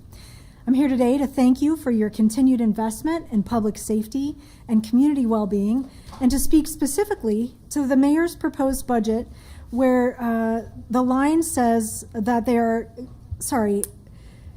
the mayor's proposed budget that matters deeply to this community, continued funding for mental health partnerships, crisis response services, and community safety initiatives that support alternative response and coordinated care. These are not abstract items. They are partnerships between the city and Centerpoint that are keeping Lincoln safe, strong, and growing, exactly as this budget intends. I want to highlight 3 of those partnerships today. First is Co-Responder. This program pairs a Centerpoint licensed clinician with a police officer to respond jointly to mental health crisis calls. From July 1st of 25 through June 30th of 26, co-responders served 376 individuals across 384 calls. Of those 376 people, 68% were diverted from hospitals, jails, and other higher levels of care. They were allowed to remain in the community to pursue aftercare and follow-up closer to home. The model gives officers a resource for behavioral health calls and returns them to service faster, a better outcome for residents, and one that keeps officers focused on what they were hired to do. The second is Alt Response. This program routes welfare checks for unsheltered individuals from both the 911 and non-emergency calls to a Centerpoint-led street outreach team instead of or alongside police officers, freeing them up for calls that require law enforcement response. Last year, Alt Response handled over 700 calls for service, served 228 Lincoln residents directly, and returned an estimated 1,400 officer hours to patrol. A direct efficiency gain for LPD, achieved through partnership rather than added headcount. It also builds relationships with some of our most vulnerable residents, connecting them to pathways out of homelessness and reinforcing their value in our community. The third and final is LinkPoint, our sobering center and CPC response for individuals suspected of DUI or public intoxication. Hopefully none of you have had to visit, but if you did, I hope it was a great time. It offers a gentler alternative to a jail cell on what is often one of the hardest nights of someone's life. It gives family and loved ones a compassionate point of contact when they arrive. LinkPoint connects individuals to ongoing behavioral health treatment, housing support, and stabilization services, rather than simply processing them through the system. Last fiscal year, LinkPoint supported 389 individuals and connected each one of them to information about ongoing care. Those people were diverted from ER visits and jail bookings. Together, these 3 programs form a coordinated, no wrong door system of support for our entire community. Co-Responder and Alt Response meet people in the moment of crisis, and LinkPoint makes sure that a difficult night leads to care and coordination of service, investing in family and natural supports rather than a repeat call or a night in jail. Across all 3 programs, Centerpoint served over 800 Lincoln residents last year, saving the city time and money on downstream public safety, judicial, and emergency medical care. This is precisely the kind of disciplined stewardship of taxpayer dollars the mayor's budget message describes. Investments that pair fiscally responsible governance with a genuine improvement in outcomes for residents, our community, and the officers and first responders who serve them. Council members, I'm asking you to continue funding these partnerships in this budget and in future ones. The utilization of these services continue to grow. They are proven, cost-effective, and possible only because of the city's willingness to invest alongside community partners like Centerpoint. Thank you. Happy to answer any questions. Alrighty. Thank you. Any questions from council? Alrighty. Thank you. Welcome. All right. Looks like I made a good choice riding the bus rather than my bicycle today. I'm sure the people sitting near me appreciate that also. My name is Kevin Johnson, and I'm an AARP Nebraska volunteer. I reside at 3045 Laredo Drive. I'm here today in support of the proposed city budget. AARP is a nationwide nonprofit organization that works locally to help people age 50 and older live the life they choose. Through my volunteer work and involvement in the community, I've seen how important it is for residents to have access to the services, infrastructure, and opportunities that allow them to remain independent, connected, and engaged as they age. One reason I support this budget is its continued investment in Aging Partners programs and services. These programs provide essential resources, including nutrition support, transportation assistance, recreation opportunities, and services that help older adults remain in their homes and maintain their quality of life. As Lincoln's population continues to age, these investments help ensure residents can remain active and connected members of our community. I also appreciate Lincoln's continued commitment to being an age-friendly community through its participation in the AARP network of age-friendly states and communities. This budget supports the priorities identified in the city's age-friendly action plan, particularly in transportation, communication and information, and housing. The investments in multimodal transportation and mobility are especially important. Funding for sidewalk repairs, traffic safety, improvements, public transit, and accessibility enhancement help people safely get where they need to go, whether this is a medical appointment, grocery store, workplace, community event, city council public hearing. Reliable transportation helps people maintain their independence and stay connected to the people and places that matter most. This budget also recognizes the importance of communication and access to information. Investments in technology, digital services, and public communication tools help residents stay informed about city services and community resources, making it easier for people of all ages to participate in community life. Finally, I commend the city's ongoing commitment to affordable housing and housing rehabilitation. For many older adults living on fixed incomes, safe and affordable housing is essential to maintaining stability and independence. These investments help preserve housing options and allow residents to remain in the neighborhoods they know and love. Taken together, these investments strengthen Lincoln's quality of life and support priorities that benefit residents of all ages. They help ensure Lincoln remains a community where people can thrive throughout every stage of life. Thank you for your consideration, and I encourage your support of this budget proposal. Thank you. Any questions from council? Councilman Duden. Thank you, Steve. You guys have done a wonderful job in supporting enforcement on cybersecurity scams, and as well as the programming out at Aging Partners, which creates kind of a unique thing because people from all parts of Lincoln get to establish relationships with one another. And it's those relationships becomes kind of a peer pressure, so people continue to participate. The same thing that happens with children. When you want to get them involved in different outside activities, sometimes it just takes going there a couple of times and then developing those relationships, and things just kind of grow naturally. So I'm really happy about the success out at Aging Partners and really the success that ARP has had in Lincoln, Nebraska as well. So thank you. Thank you very much for what you do. Thank you. Any other questions or comments from council? Alrighty, thank you. Also, for those of you standing in line, feel free to utilize open seating in the aisles. I know that some have been standing for a while, so just wanted to make sure I noted that. And we'll move on to our next line of testimony. Thank you. It's a pleasure to be able to speak today. My name is Rose Blair, B-L-A-I-R, no E at the end. Address 6342 Cornflower, one word, Drive, Lincoln. I am a retired nurse, nurse practitioner in Alzheimer and dementia. I am speaking for the Aging Partners and the mayor's budget to be approved. I started attending Aging Partners in May of of 21. I had retired. I worked until I was 70. I started going there about a year and a half. I had to find a purpose in my life because, you know, being a caregiver all my life, I had to do something. So anyway, I found Aging Partners in Havelock, excuse me, and I started volunteering there. They had just opened up right after COVID.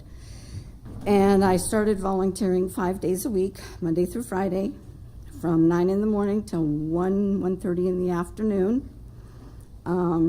Different activities. I did help people with exercise. I helped them with their meals. I teach line dancing 1 day a week. You name it, I did it. Also developed friendships with a lot of people, like you had said. A lot of the ladies were newly widowed, and they also were trying to find a purpose. Excuse me. Anyway, we found friends that we didn't have before. We went to the Aging Partners, has history lunches, dinner and shows, and they do day trips with from the center, and they provide a fee that you pay, you know, to be able to do this. And we've developed a lot of friendships in doing these activities and things. And I'd like to say that continue to help with the mayor's budget on this. And I've also noticed that there is a lot of people that come to the centers that this is their only meal. And they're older adults. And they really need it. They really need it. That's all I have to say. Thank you. Thank you, Ms. Blair. Any questions from council? Councilman Duden. I just noticed that no more gymnastics, it looks like, for you for right now. No. Stick to the dancing, stay on the floor. Yeah. Very good. Yeah. But thank you for your words there. Welcome. Hi. My name is Deborah Nicholson. My address is 6520 Rexford Drive. Honorable Chair and members of the City Council, I am here today to support the mayor's proposed budget. As a person concerned about our changing climate, I am pleased that the budget shows our mayor and city council are working to make all of us in Lincoln more resilient to increasing demands on our energy supply, more resilient to higher electric and gas prices, and more resilient to weather extremes. I want to highlight just a few of the budget items that I believe will have a positive impact on the quality of life here, the environment, and the climate. I like the continuation of the city's heat pump and housing rehab programs. These programs will help keep homes warmer and cozier in the winter and cooler in the summer. Consequently, they will reduce energy consumption, providing energy savings for the residents and greenhouse gas reduction for our environment. I understand this year's budget will incentivize energy efficiency for manufacturing businesses also. I support the urban forestry initiatives in the mayor's budget, especially with more intense storms and our changing climate. We need added emphasis on taking care of trees and planting more of them. Trees keep our homes and neighborhoods cooler, make them more attractive, and add to their value. Trees add interest and refuge on hot days for everyone using our sidewalks and public spaces. Tree canopies shading our streets and intersections make driving more comfortable and easier on our eyes. Trail development and transportation improvements in the budget will make walking, biking, and taking transit more convenient and inviting. These transportation options are a necessity for those of us who don't drive or can't pay current gas prices. The improvements will help to make these types of transportation workable for more of us. Walking, biking, and transit are great for recreation and community building too, as well as important for our physical and mental health. Plus, low and no emission travel in lieu of car trips reduces air and noise pollution and wear on our streets. We are having a nice summer day today, so climate change might not be in the forefront of our minds at the moment. Our Chadron friends in western Nebraska, however, had a temperature of 109 this weekend with overnight lows in the 90s, along with their continuing drought and risk of wildfires. Climate disasters around the world and in different parts of our country are daily headlines. We all need to act now to reduce carbon emissions that lead to global warming and climate change. This budget empowers Lincoln residents to help ourselves today and to do what's right for our future. Thank you very much for the opportunity to speak. Thank you. Any questions from council? Alrighty, thank you. Welcome. Good afternoon. My name is Hope Peterson. I live at 2425 Folkways Boulevard. I'm 97, and I have attended Aging Partners Northeast Center for about 20 years. Most important to me is the meals. Second in importance is the community. We make real friends and care about each other. When the center was closed recently for repairs, we worried about our friends.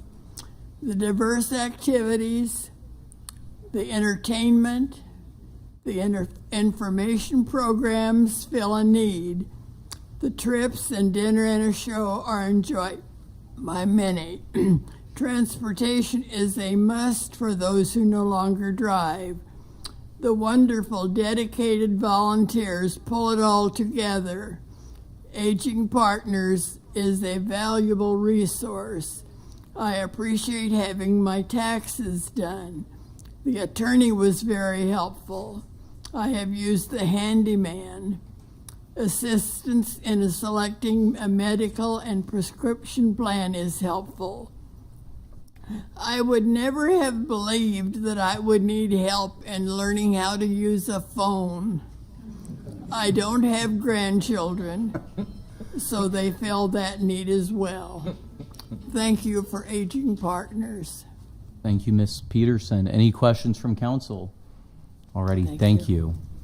Welcome. I'm Casey Cargus, 3834 Ballard Court, 68504. I'm here on behalf of the Golf Committee, Golf Advisory Committee. Golf is an enterprise system of the city. So all expenses must be covered by revenues, and the proposed golf budget addresses those each fiscal year. A group like this made a very wise decision a few years ago to create an advisory committee, so when there are any concerns, thoughts, we get together monthly during the golf year so those can be addressed. We look at the budget, the concerns of what's going on. It's been a busy year. This past year, there was the Holmes irrigation system that was installed, a new cart pass at Pioneers. We're building new tee boxes so people can play at the appropriate length, and also for pace of play, which is really important for the golf. We're looking at replacing new cart paths at Highlands and Holmes, and the condition of the course. Made a very smart move in getting people who are keeping track of what's going on with the grass, and so we have a great system and employees that are helping to make our city golf some of the best that's around. It's been successful. As of the end of June, we were up over 9,000 rounds over last year, 41,000 over projections. We've had, at the end of June, 179,829 rounds of golf in city golf in the city of Lincoln, and we have 5 public golf courses.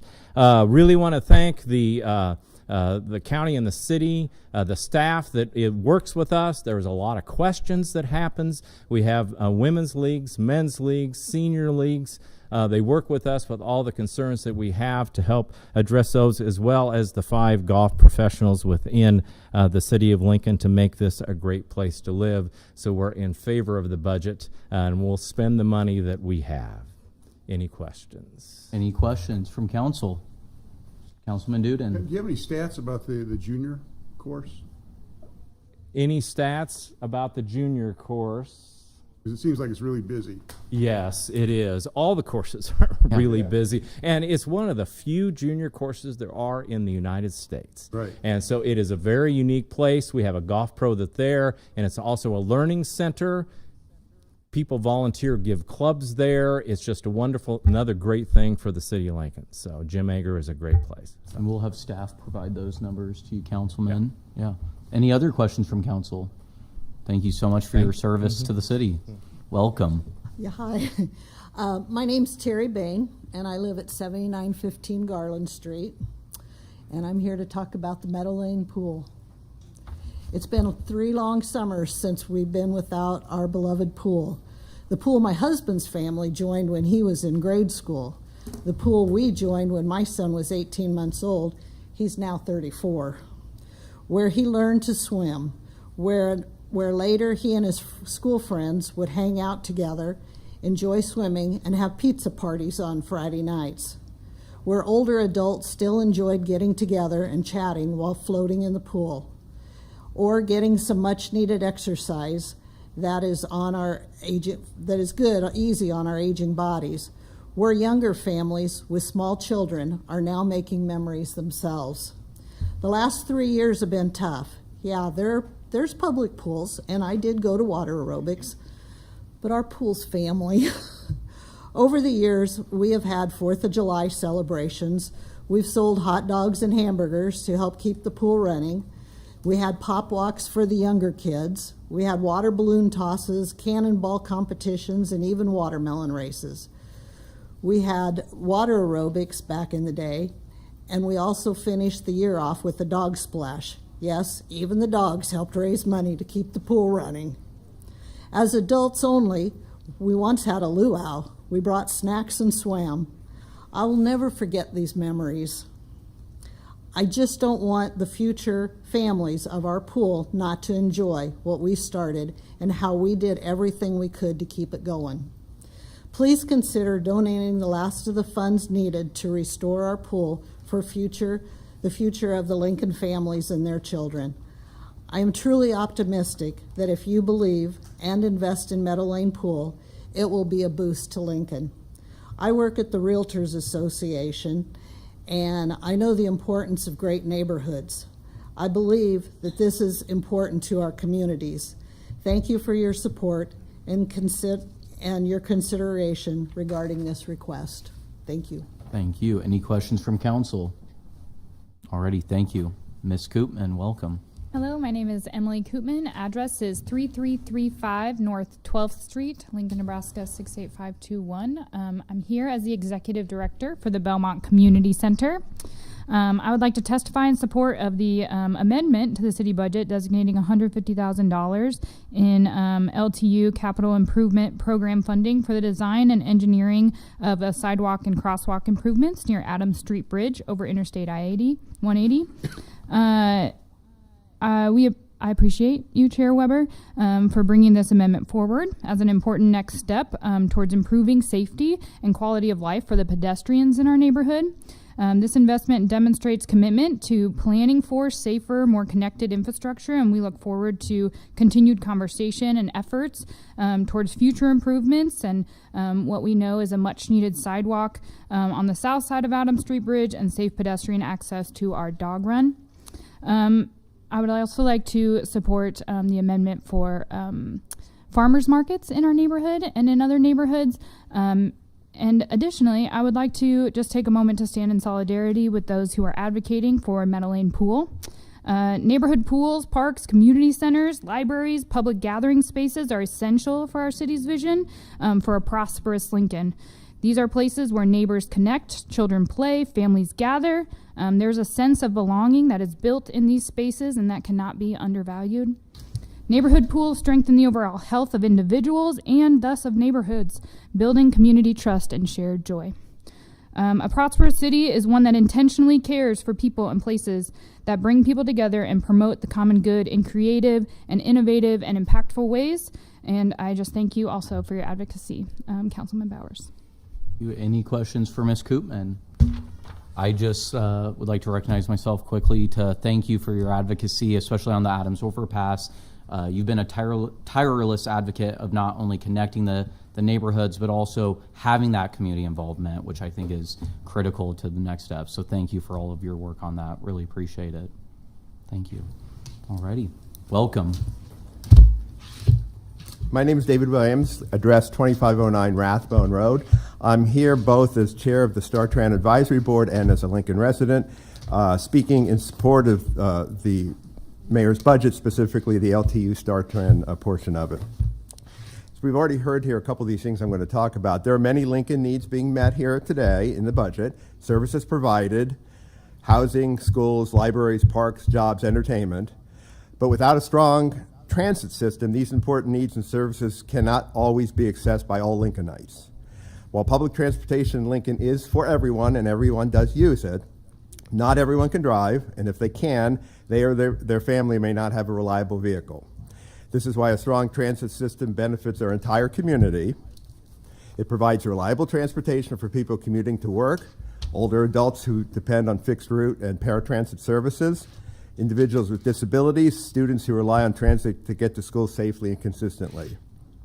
As Lincoln grows in population and expands in size, public transportation needs increase as well. More people over a larger geographic area they need more transit services. One thing I want to say first, in my time on the advisory board, I have seen firsthand that StarTran has a top-notch staff and leaders who are deeply concerned about safety. You get to know the people that work in the area, and they are the best. They're concerned about saving money and about providing quality public transportation services to Lincoln. The money budgeted to StarTran is being spent wisely by these city employees. In short, the proposed budget maintains current transit services while StarTran continues to look for opportunities to improve service and operate more efficiently. So let me share just a few facts about the services provided by StarTran. StarTran provides approximately 2 million annual passenger trips on our fixed route system, connecting residents across Lincoln. The StarTran Para services delivers an additional 120,000 trips annually with a 14% increase last year, ensuring mobility for seniors and people with disabilities. I'm not sure a lot of people know about that service, but it's very popular and very needed. StarTran also provides microtransit services through an on-demand service.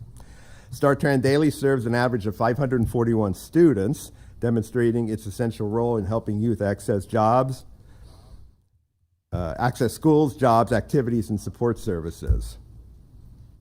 This level of reliance highlights how vital consistent funding is to protect mobility for young riders. Low fares, $1.25, free for children under 5, discounted senior fares, free transfers. Over last, and we've already heard talk about this, over the last year, StarTran partnered with AARP and Aging Partners to provide free passes to older community members.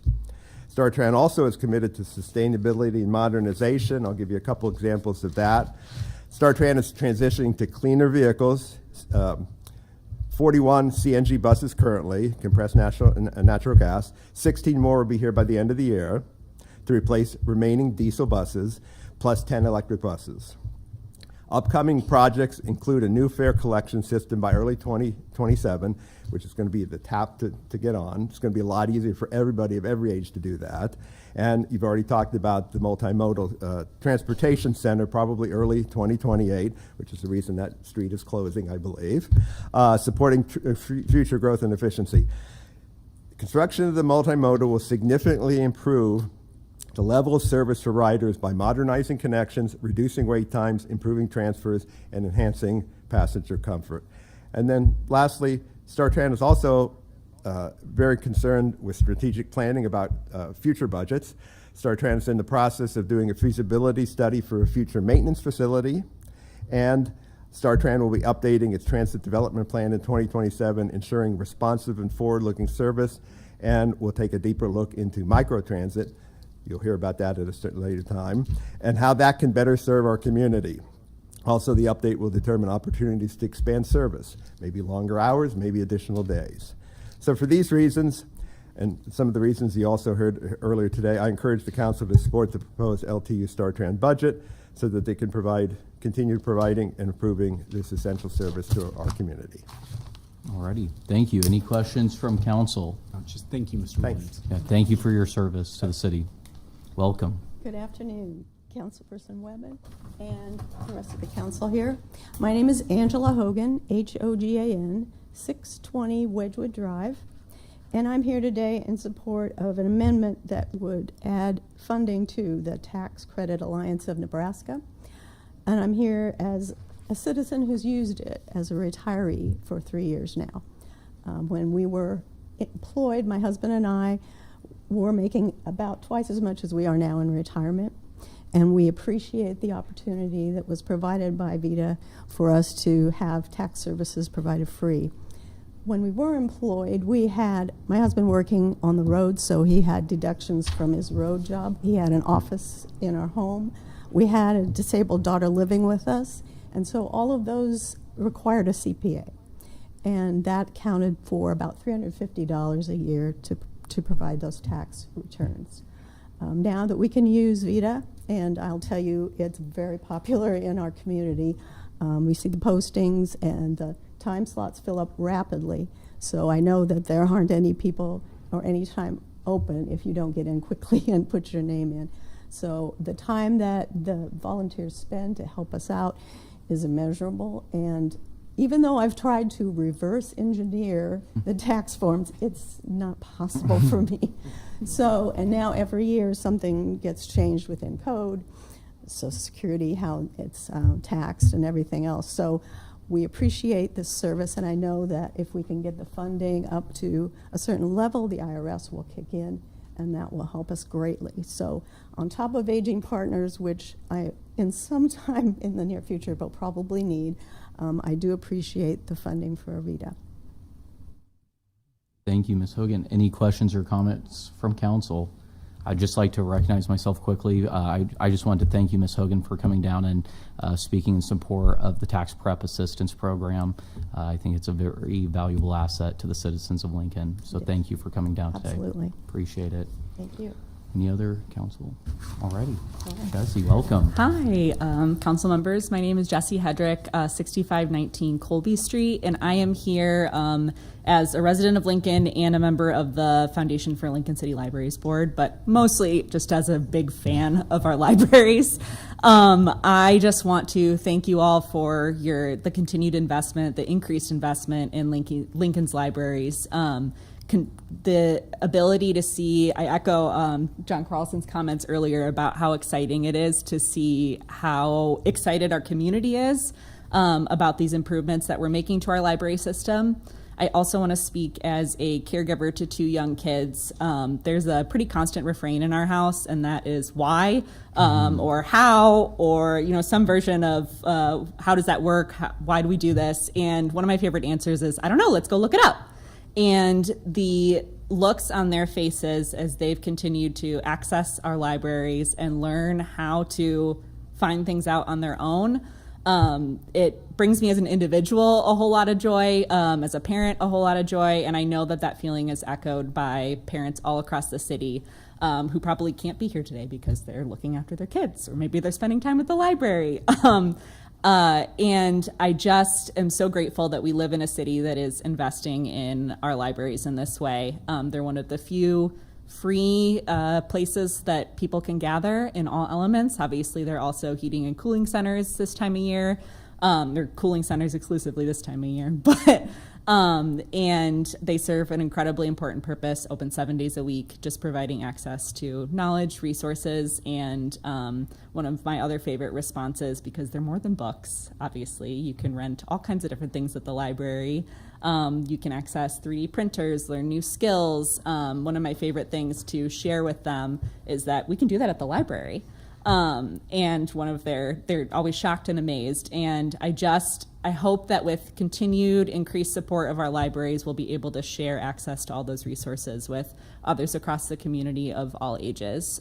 They're absolutely critical to the city's infrastructure and to our continued success. So thank you for your increased investment, and I hope to see that trend continue in the future. Thank you. Any questions from council? Alrighty, Thank you. Welcome. Hi, thank you for having me. I'm Ben Kuntz with Hoppy Development, 1620 South 84th Street.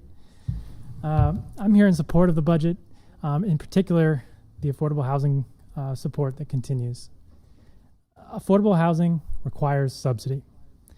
Affordable units are the same quality and cost as market rate units. They cannot be built cheaper. To lower rents or home sale prices requires offsetting the size of the loan associated with the project.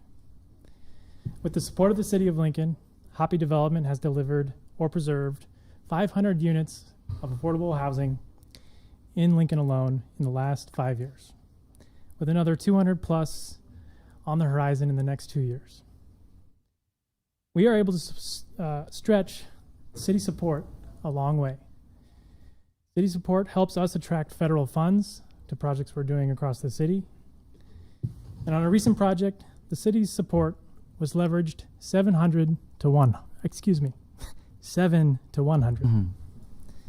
We are very grateful for the partnership we've had with the City of Lincoln, and we are very excited to continue delivering more affordable housing with the city. Thank you. Any questions or comments from council? Alrighty, thank you. Ben. Welcome. Oh, how you doing today? Good afternoon, council members. I'm Jafar Rhodes, and I want to thank you for allowing me the opportunity to speak today. I also want to thank the F Street Recreation Center for asking me to share my experience and speak on behalf of a place that becomes so important to me and so many others in the community. I'm not here today because of someone asked me to read statistics or to talk about numbers. I'm here just because I've seen lives change. As a direct support professional, I work with individuals with disability every day. One of the biggest challenges we face is that finding a place where they truly feel accepted, safe, and included. For many people I support, F Street Rec is the place to be. There was a time when many agencies were hesitant to bring the individuals because they didn't feel that it was a safe environment. But under Chris' leadership, everything changed. The atmosphere changed, the culture changed, the way people welcome changed. Today, when you walk through those doors, you're greeted by name, you're treated with kindness, you're treated with respect. You don't feel like you're just another person walking through the building. You feel you're welcome. This may seem, sorry guys, I'm a little bit nervous. You're doing fine. You're doing fine. That may seem like a small thing, but to many people, it's everything. I watch individuals who were once quiet and withdrawn become excited to come to the recreation center. They look forward into seeing their friends. They play basketball, color, walk the track, play pool, use the computer, enjoy arts and crafts, and participate in bingo. They laugh together, they socialize, they build confidence, they become part of something bigger than themselves. One of my clients doesn't enjoy many community activities. It can be difficult finding places where he wants to go, but every time I tell him we're going to the F Street Rec, his face lights up. He knows he's going somewhere he feels comfortable, somewhere people know him, and somewhere he can simply enjoy being himself. You can't put a price tag on that. The impact of F Street Rec doesn't stop with the individuals with disability. Every afternoon, kids walk through those doors looking for something positive to do instead of being on the streets. They're learning teamwork, respect, responsibility, and discipline. They're playing sports, creating art, building friendships, and spending time with adults who genuinely care about them. Programs like Basketball Curriculum, JT interacts with the youth, gives them confidence, mentorships, and hope. Abby interacts with them every day. F Street also serves people who struggles. If someone needs a shower or a place, it's a place for them. If someone needs affordable meals, there's available. If someone needs clothing, hygiene products, and helping finding housing, transportation, employment, or other community resources, the staff doesn't turn around or away. They sit down with them, encourage them, and listen. They help them, and they take the next step forward to make it a better future for them. That's what a community is supposed to look like. A couple of staff and I had believed in so strongly in the F Street Rec, we personally donated a PlayStation 5 and we donated games to the kids, we'd have even more opportunities after school. We didn't do it for recognition. We did it because we believe in these kids and we believe in what the F Street Rec is doing. Imagine what could happen if F Street Rec had the funding it truly deserves. Imagine more programs. Imagine more resources. Imagine reaching more children, more families, more seniors, more individuals with disabilities, and more people who simply need a safe place to belong. They're already doing incredible work with limited resources. Additional funding would not just improve a building, it would change more lives. When you invest in F Street Recreation Center, you're investing in people. You're investing in children who need positive role models.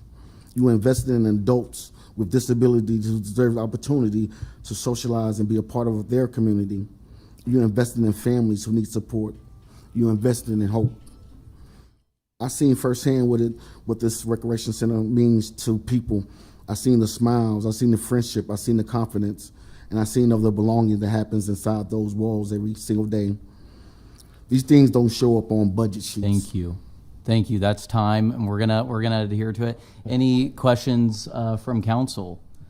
My only question is if for the PS5, if there's not already NCAA 27, let me know, and I'm happy to donate it. But donate it, yes, we need absolutely. And then maybe we do a tournament down there at Thanks, F Street. guys. Thanks for your time. Yes, Appreciate thank it. you. Appreciate it. Welcome. Thank you. My name is Mark Broman. That's Brohman. I'm the executive director of Wachiska Audubon Society. We have over 350 members that live in Lincoln and Lancaster County. We own 10 prairies, including Prairie Pines out at 112th and Adams. I'm speaking on behalf of the board and myself. My address is 2637 Washington, and the Wachiska office is at Prairie Pines at 3100 North 112th. Our mission is to preserve and restore prairies and educate and advocate for the sustainability of our natural communities. We're here today to support the mayor's proposed budget. I want to highlight a couple of items that we want to support. We support creating the urban forest strategy position. We heard a minute ago about trees, how important they are. This will help Lincoln plan and implement projects to improve our trees. Lincoln's trees have suffered from insects, disease, weather-related damage from ice storms, wind, early heavy snows, and the drought. We need to stay ahead of the tree loss and replace those trees at least a ratio of 2 to 1. And a 6-foot tree takes a long time to provide a lot of shade and to provide carbon sequestration for the years to come. We're proud of our parks, and they are one of the great parts of this community, so we support adding the Park Planner 1 using Keno proceeds. This position will help with new parks, renovating parks, trails, tree initiatives, and other recreational facilities. We support increasing the efficiency of the StarTrans system. Lincoln has been an innovator in the electric and natural gas buses, and we want to continue to be a leader in the transportation field. We also support the city's heat pump incentive program and other energy efficiency programs. There's a reason that Lincoln ranks very high in the surveys of livability cities in the U.S. Just last week, it was announced that Lincoln was ranked number 2 in the least stressed cities in the U.S. It's because we have so many parks, trails, trees, and other amenities. And John Carlson also pointed out several things that we were leaders. His list was very impressive. We support any studies and planning efforts in the Stevens Creek watershed. All of Prairie Pines is in the Stevens Creek watershed, and we're currently doing a Prairie Pines vicinity plan and working with several partners to develop a land management and conservation goal for the area. This Thursday from 5 to 7, we have an open house, and we're inviting the public to stop by, look at our maps, and give us inputs that we'll pass on to the planning department. We're working with a local consulting group and the NRD and others. Included in our discussions is the 305-acre tract of land owned by the city of Lincoln across 112th Street from us. That was the site that the state bought to build the new penitentiary on and then traded the city for the landfill property. So we're very interested in the planning of that property and what's going to happen there. We know this area will be developed into houses, but we would like to see a green buffer along 112th Street, buffering Prairie Pines from the development along the drainage that passes through the property down to Stevens Creek. We'd also like to see the Murdoch Trail expanded from just a quarter mile north of there through this property and down to Stevens Creek Park. 21 years ago, the city and the NRD developed a watershed master plan for the Stevens Creek area, but there's been a lot of development these last few years out there. It's really booming. It's time to update this plan and even develop a sub-area plan for the Stevens Creek Basin to provide thoughtful guidance for future growth and development while lessening the impacts to sensitive natural areas. Our small project is just a starting point of a more comprehensive plan that needs to be led by the city. We need to update floodplain and floodway maps, update the guidelines and recommendations for future developments of the watershed based on a master plan and its findings, and best available information regarding environmental resources. We need to identify best management practices for future developments, maintain a proactive stakeholder and public involvement process with the city and agencies. So thank you very much. I'd be glad to answer any questions. Alrighty, thank you. Any questions from council? Alrighty, thank you. Thanks. Welcome. Hi, Angie Castle, 7721 Colby Street. Good afternoon. My name is Angie Castle, and I'm the president of Meadow Lane Park Association, the nonprofit that runs Meadow Lane Pool. But today I'm really just a mom standing here urging you to help save our pool. For my own family and for generations of neighbors in Northeast Lincoln. Meadow Lane has been the heartbeat of the community since 1961. It's where thousands of Lincoln kids learned to swim and where youth competed for years on the Mako swim and dive team. When the state closed the gates 3 years ago, the lights went out in our neighborhood. It breaks my heart to not see kids riding their bikes to the pool every day, missing out on practices, and just hanging out. They lost their place to stay active, and parents lost their place to stay connected. We just miss our community. My family spent 6 beautiful years there. My daughter loved the dive team. My younger kids learned how to swim. And I made lifelong friends with other moms while our kids grew up together like cousins. We spent our evenings relaxing with the whole family. And our kids looked up to lifeguards, dreaming of being one someday. When we started fundraising, we hand-delivered yard signs to every donor. Talking to the people completely opened my eyes. Our 6 years of memories were nothing compared to the history here. I met seniors who raised their kids at the pool and then watched their grandkids grow up the same exact way. Family after family, sharing memory after memory, all because of one pool. This place is everything to us. We're not looking for a handout, but an investment on a community. We gathered a team of people who all feel the same exact way about this mission, and we've worked really hard to get where we are. But we're stuck right at the finish line. We just need a little bit more to close the gap. Today I brought some of those people here to explain our plans going forward and neighbors to share what Meadow Lane means to them. Please vote yes. Don't let this 60-year legacy die. Help us bring the pool back for our kids. Thank you. Thank you. Any questions or comments from council? Alrighty, thank you. Thank you. Welcome. Hello, I'm Jude Warner. Address is 1121 Stony Rapids Bay here in Lincoln. I've been a resident of Northeast Lincoln for 33 proud years. I'm here to speak in favor of the Meadow Lane Pool proposal. I hold a master's degree in philanthropy and development.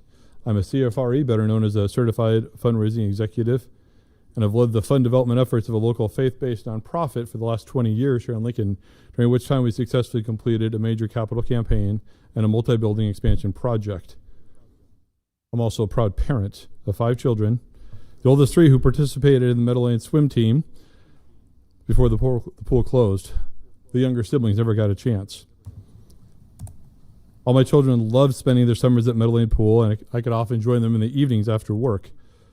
So when the decision was made to establish Meadow Lane Pool as a nonprofit organization to facilitate its renovation and to launch a fundraising campaign, my wife and I were honored to join the effort. The reality is that this project began, like Angie mentioned, with a group of concerned moms from the pool. And there are very few mountains that a group of concerned moms can't move. But we might need a little help. As the organization matured, however, the project evolved through a thoughtful process of nonprofit reflection and discernment. The question shifted from how do we save our neighborhood pool to how can Meadow Lane become a greater community asset? That transformation changed Meadow Lane's mission from simply serving neighborhood families to creating a community resource capable of partnering with other nonprofits and organizations throughout Lincoln in a unique and meaningful way. Several of those partnerships are outlined in our case for support, and some may be speaking this evening. The project embraced a truly grassroots approach to fundraising. As a newly formed nonprofit, we had no history of charitable giving to build upon. In fact, our very first fundraising effort was an $800,000 capital campaign. Yet the affection that people have for Meadow Lane Pool proved extraordinary. Through social media engagement, neighborhood fundraisers, yard signs, word of mouth, support created momentum that opened the doors to larger gifts. We successfully participated in each of the past 3 Give to Lincoln days through the Lincoln Community Foundation. Over time, generous engineers and contractors donated their labor and their materials, either in full or in part, to help reopen the pool. Community foundations, private foundations, and corporate partners likewise embraced the vision, and the momentum continued to grow.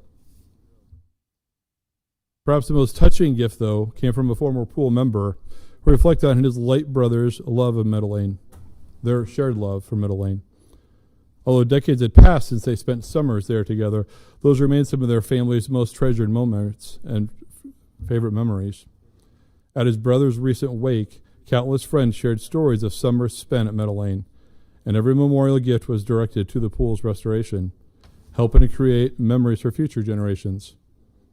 I look forward to honoring his brother's memory when we reopen the pool in the spring. This project's been built upon lots of stories, countless childhood memories, neighborhood pride, and grassroots generosity. That groundswell of community support ultimately positioned us to receive transformational funding through the Lancaster County Visitors Improvement Fund, and has led us here today. The county's investment was transformative, an essential catalyst. The City of Lincoln's partnership can equally be significant. To date, individuals and families have contributed to the campaign, hundreds of them, in fact, yet those gifts only represent 10% of the dollars raised. The remaining support is very broad-based from the community. Community and private foundations account for 12%, corporate partners another 8%, in-kind donations from engineers and contractors another 7%, and the county's support has been a catalyst and represents the remainder. Today, Meadow Lane Pool is approximately about $150,000 away from being fully funded to complete the construction and reopen next spring. As a nonprofit organization, our work will not end when construction is complete. We will continue raising private funds to support community partnership programs and provide aquatic amenities such as water slides, lifeguard chairs, and diving boards, all of which need to be updated. What we're asking the city is not to fully fund this project or to sustain its operations long term. We're not looking to add to a long-term budget item for the city. Our supporters have already demonstrated an extraordinary commitment. We're simply asking the city to help join us and cross the construction finish line. The city's one-time investment will complete the restoration of this community asset that's inspired hundreds of volunteers and donors. On behalf of everyone who's invested in Meadow Lane Pool, I respectfully ask for your support, and I welcome any questions. Thank you. Any questions or comments from council? Alrighty, thank you. Welcome. Hi, I'm Shannon Castillo. My address is 1240 Beechcraft Road, and I am the treasurer of the Meadow Lane Park Association. I am also the chief financial officer for CHAD, a statewide nonprofit, and I have worked in nonprofit finance for the past 13 years. Before that, I was a CPA doing nonprofit audits. So my entire career has centered around nonprofit finance. I wanted to speak today because I know some questions were raised at a previous council meeting about the financial sustainability of the pool. So both in my professional opinion and in my work as a Meadow Lane treasurer over the past several years, I am confident that the answer is yes. First, it's important to remember that this pool has operated for more than 60 years without financial support from the City of Lincoln. The reason the pool closed was not because it couldn't pay its bills. It closed because decades of deferred capital maintenance eventually reached a point where the state was requiring major repairs before the pool could reopen. In fact, during the 3 years immediately before the pool was shut down, the association had saved approximately $30,000 to replace the aging filters. That demonstrates that the previous board understood the importance of planning ahead and was already setting aside money for future capital needs. However, I also want to emphasize that the Meadow Lane Pool of today is not the Meadow Lane Pool of the past. We have intentionally built a stronger financial model. Rather than relying on primarily on memberships, we are developing multiple revenue streams to create long-term sustainability. Memberships and daily admissions will obviously continue to be important, but we are also expanding swim lessons, concessions, fundraising, grants, sponsorships, memorial giving, and other charitable support. Diversifying our revenue reduces the risk and makes the organization less dependent on any single source of income. One opportunity is expanding swim lesson programming, and we have spoken with organizations that successfully provide swim lessons in other parts of the city, and we have learned that swim lessons can be a meaningful source of revenue. There is also a need for more swim lessons in Northeast Lincoln, and we can utilize the hours when the pool is closed to the public to offer swim lessons during those hours. Another significant advantage is that the pool is now a 501c3 nonprofit. Previously, it operated as a social organization and was very limited on any fundraising that it could do. But today we can accept charitable gifts, apply for grants, and build ongoing community support that simply was not possible before. We've already seen what that can look like. Like Jude mentioned, the memorial gifts that came in, that generosity was only possible because of our nonprofit status. We envision memorial gifts in the future, annual fundraising campaigns, planned giving, and other charitable support becoming an ongoing part of our financial model. Just as importantly, our board understands that passion alone doesn't keep a nonprofit open. Financial discipline does. We prepare budgets, monitor financial performance, and make decisions with long-term sustainability in mind. We are committed to setting aside funds each year for future capital repairs so that we don't repeat many mistakes of the past. Our goal is not simply to reopen the pool, our goal is to operate it responsibly for generations to come. This isn't just an investment in repairing a pool, it is a one-time investment in restoring a community asset that has served Lincoln families for more than 60 years, and one that we have every intention of operating responsibly for the next 60 years. We are committed to ensuring that this pool remains financially sustainable and continues serving generations of families without becoming an ongoing burden on the city. Thank you for your time. Thank you. Are there any questions or comments from council? Alrighty, thank you. Welcome. Hello. Good afternoon, Chair and Council members. For the record, I'm Murtaza Nalwala, a licensed civil engineer working at Riga Engineering Group as a project manager at 601 Old Cheney Road, Lincoln, Nebraska. I'm the engineer who is producing engineering drawings for the repair of the pool with Jason Salter, Factor Structural Design, licensed structural engineer. We started working on Meadow Lane Pool in May of 2023. After the Meadow Lane Park Association received an inspection letter from NDEE to keep the pool closed until necessary repairs are made and ensure that the pool is safe from engineering perspective. Since then, we have completed thorough survey of the site, studied as-built drawing, literally hammered the whole pool to ensure there is no hollow spot unknocked in making sure the pool is safe and long-lasting for the community. And here is the picture I'd like to show.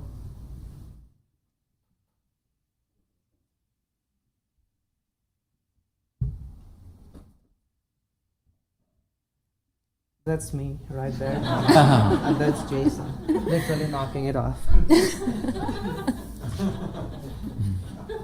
As an engineer on this project, I'm pleased to get to work with the committee, which have always followed our recommendations and have genuinely cared and shown care about how each and every dollar is spent and is spent right. Especially by making sure all the underlying issues are addressed so that the pool is not going to return to the same place where it is right now. Our engineering drawing also emphasizes doing behind the pool concrete shell exploration when the decking is removed to ensure the feed lines are not leaking and are in good condition. Although with filling the back of the pool with 100 psi flowable mix so the deck doesn't start settling and cause ADA issues.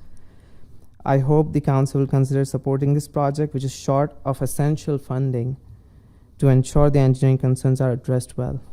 Thank you for your time, council members. Very much appreciated. Thank you. Any questions or comments from council? Thank you so much. Welcome. Hi, thank you. My name is Chris Jones. I'm 1118 Lancaster Lane. Thank you for your time and opportunity to speak.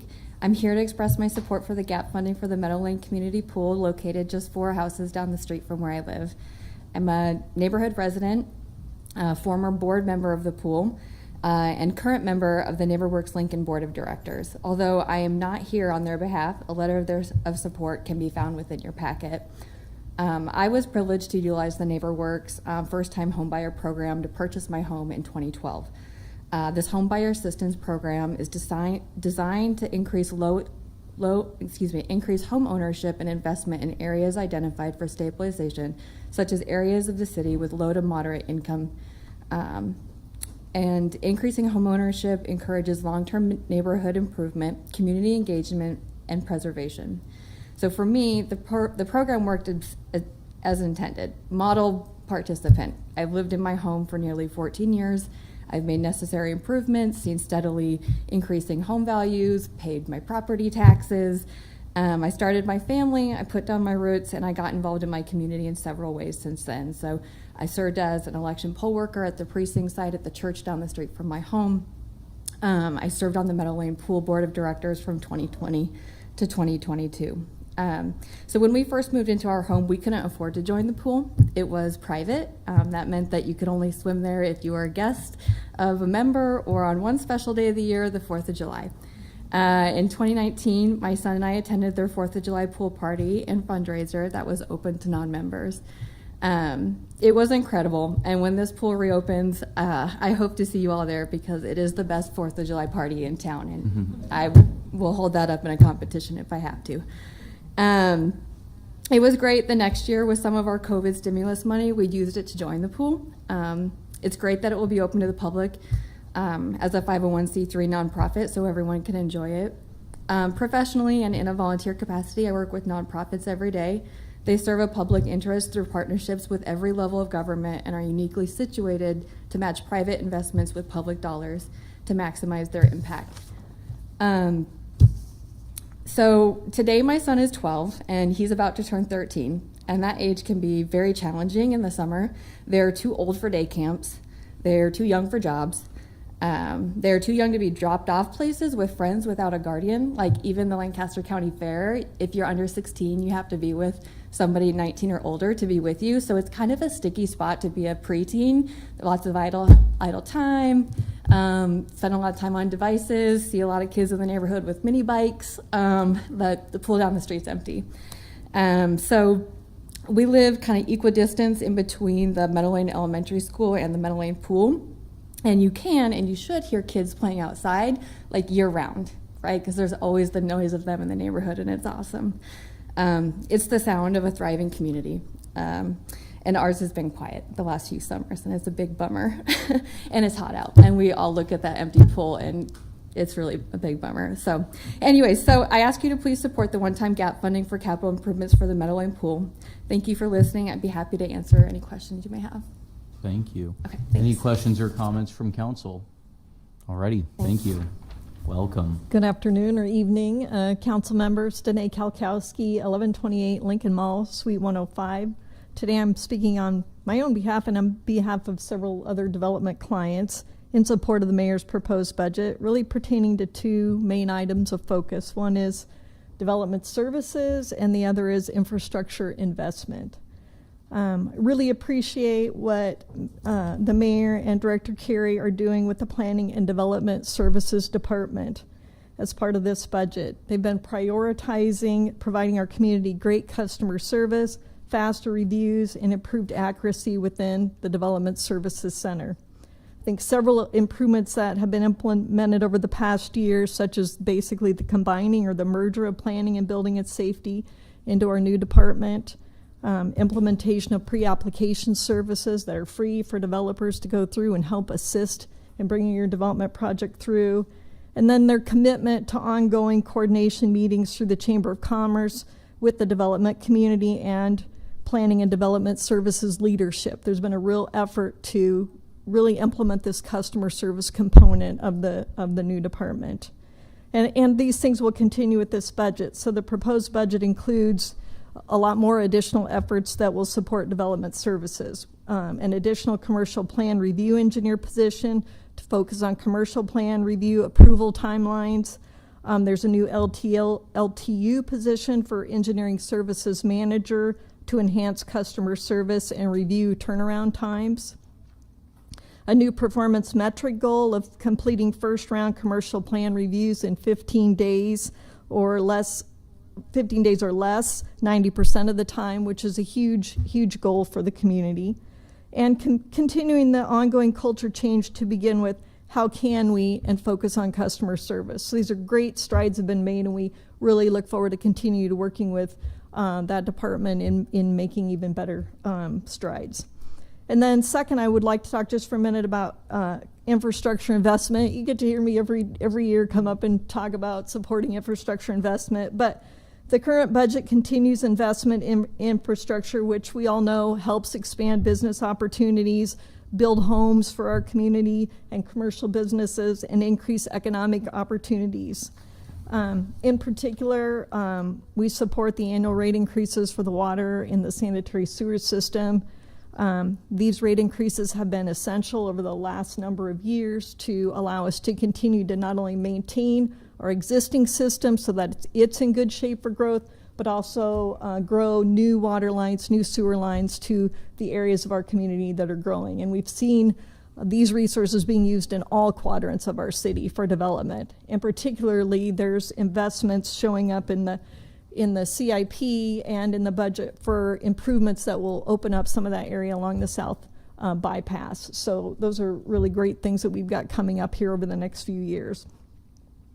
These budget investments in development services and infrastructure are necessary and vital to helping maintain a growing community where there are opportunities for housing and services for all members of our community and in all quadrants of our community. We appreciate the mayor's and the council's continued commitment to these priorities, and I'd be happy to answer any questions you might have. Alrighty. Any questions for Ms. Kalkowski? Thank you. Alrighty. Thank you. Welcome. Well, thank you. Good afternoon. My name is Steph Dunbesti. I live in Southeast Lincoln at 1215 South 89th Street, and I serve on the board of directors for Meadow Lane Pool. Unlike many people you'll hear from today, I actually don't have childhood memories of Meadow Lane despite growing up in Lincoln. I never had the opportunity to swim there before it closed. I don't live around Meadow Lane, and the only time my kids have been to the pool has been to help with cleaning up leaves, sticks, and weeds since the property has been closed. Yet I chose to join Meadow Lane Pool, the pool board, because I believe what we're building will benefit families across our entire city. When Meadow Lane became a nonprofit, I saw a mission worth giving my time to. It wasn't just about reopening a pool, it was more about creating a place where families could gather, children could be active, and everyone, including those with special needs, would have a place to belong. I believe communities are stronger when they have places that bring people together, places where children can make memories, families can connect, and neighbors can build relationships. Meadow Lane has the opportunity to be that place for Lincoln. As a parent, I know how important spaces like this are. In a time when so much of life happens behind screens, creating opportunities for kids and families to play, move, connect, and feel included matters. That's why I'm standing here this afternoon, not because of what Meadow Lane meant to me or my family in the past, but because of what I believe it can mean to Lincoln's future. I respectfully ask you to support the reopening of Meadow Lane Pool by voting yes to this funding request. Thank you for your time and consideration. Thank you. Any questions or comments from council? Thank you so much. Welcome. Hello. My name is Alyssa Prunty. I live at 330 Jeffrey Drive in the Meadow Lane neighborhood. I'm here in support of the Meadow Lane Pool. The Meadow Lane Pool matters to me and my family because it's the one of the first places we found community when we moved here 7 years ago. Our youngest daughter, who is 7, took her first swimming lessons at this pool. Our oldest daughter joined the swim team for the first time at this pool, and that led to her love of swimming and her continuing to swim competitively in middle and high school. She also rode her bike there almost every single day during the summer when it was open. She was planning to lifeguard at the Meadow Lane Pool before it unfortunately closed, so she didn't get to do that. This pool matters because it is a way for our kids and us adults to stay connected through the summer when school is out that doesn't involve a screen. This pool matters because swimming is one of the most affordable sports a child can participate in since it doesn't require a ton of equipment to participate. This pool matters because it's a safe distance for our kids to ride their bike to that doesn't cross major roads within the city. And this pool matters because it is in the heart of the Meadow Lane community and brings people together. Thank you. Thank you. Any questions or comments from council? Alrighty, thank you. Welcome. Yeah, good afternoon. My name is Zach Bogart, 2000 Q Street, Suite 500. As we started this meeting, we talked about unsung heroes from behind the curtain, maybe a little bit during the Mayoral's Excellence Awards. And I'm here to support another unsung hero, and you can't spell hero without HR. So I know the HR doesn't have a huge part in the budget there, but much like water and streets are the infrastructure for the community, human resources is the infrastructure for the employees of the city. So I'm here in support of them, and I've had opportunity to sit on the advisory board for the city for the past couple of years and have a front row seat to some of the progress initiatives that have been going on. So I've seen that evolution happen, and some of those observations. One, I've seen the HR staff grow itself, be comfortable speaking, some accountability, and ownership of their task, and become a much more strategic partner than a task operator or just kind of pushing things along from there. So I've seen how it has modernized the employee experience for the City of Lincoln employees, which is important to attract and retain the employees and kind of become one of those employers of choice where people can want to go work and stay there and have lasting careers. So having come from a private sector and the ability to kind of compare what's going on with the city, as well as strategic initiatives I see from other private industries as well as mine. The strategic initiatives are right in line, right? It's about people development, good attraction, bringing in top talent, and programs and an experience once you get on board that they want to stay there and have a fruitful career. So from my perspective, human resources plays a critical role in creating that environment, and I appreciate the council's investment in the human resource department. So. Alrighty. Any questions? Thank you. Any questions or comments from council? Alrighty, thank you so much. Not Appreciate all heroes it. wear capes. Yeah. Welcome. Hello, my name is Seth Behrens. I am here for Meadow Lane. I am one of the kids that grew up at Meadow Lane. It is where I learned how to swim. It is where I picked out my favorite sport, diving. I was able to make a very prominent career out of it. Lasted 12 years. Hopefully going to continue that. I started out with rec and then moved to club from there. And then I was able to help teach diving at Meadow Lane. I was also one of the lifeguards, and it was just very upsetting to hear about it not opening. I believe that that Meadow Lane reopening will be a great opportunity for people to find sports that you might not otherwise hear about. Like swimming is a very popular sport in the Olympics, but no one really watches the diving. So I think it's just a great place to start a new opportunity. And that is why I'm asking for your support for Meadow Lane. Any questions? Ready. Thank you. Any questions or comments from council? Councilwoman Washington. I'd just like to correct the record. I do watch the diving competitions at the Olympics and in other places as well. So glad to hear. Yes. Any other questions or comments from council? Alrighty. Thank you so much. Yes. Welcome. Hello, my name is Joseph Warner. My address is 1121 Stony Rapids Bay here in Lincoln. Thank you for the opportunity to come and speak with you for a few minutes this afternoon. As a young child, I was not a good swimmer, and I really don't blame myself for that. I'm the oldest child, and my parents were new to parenting. They tried.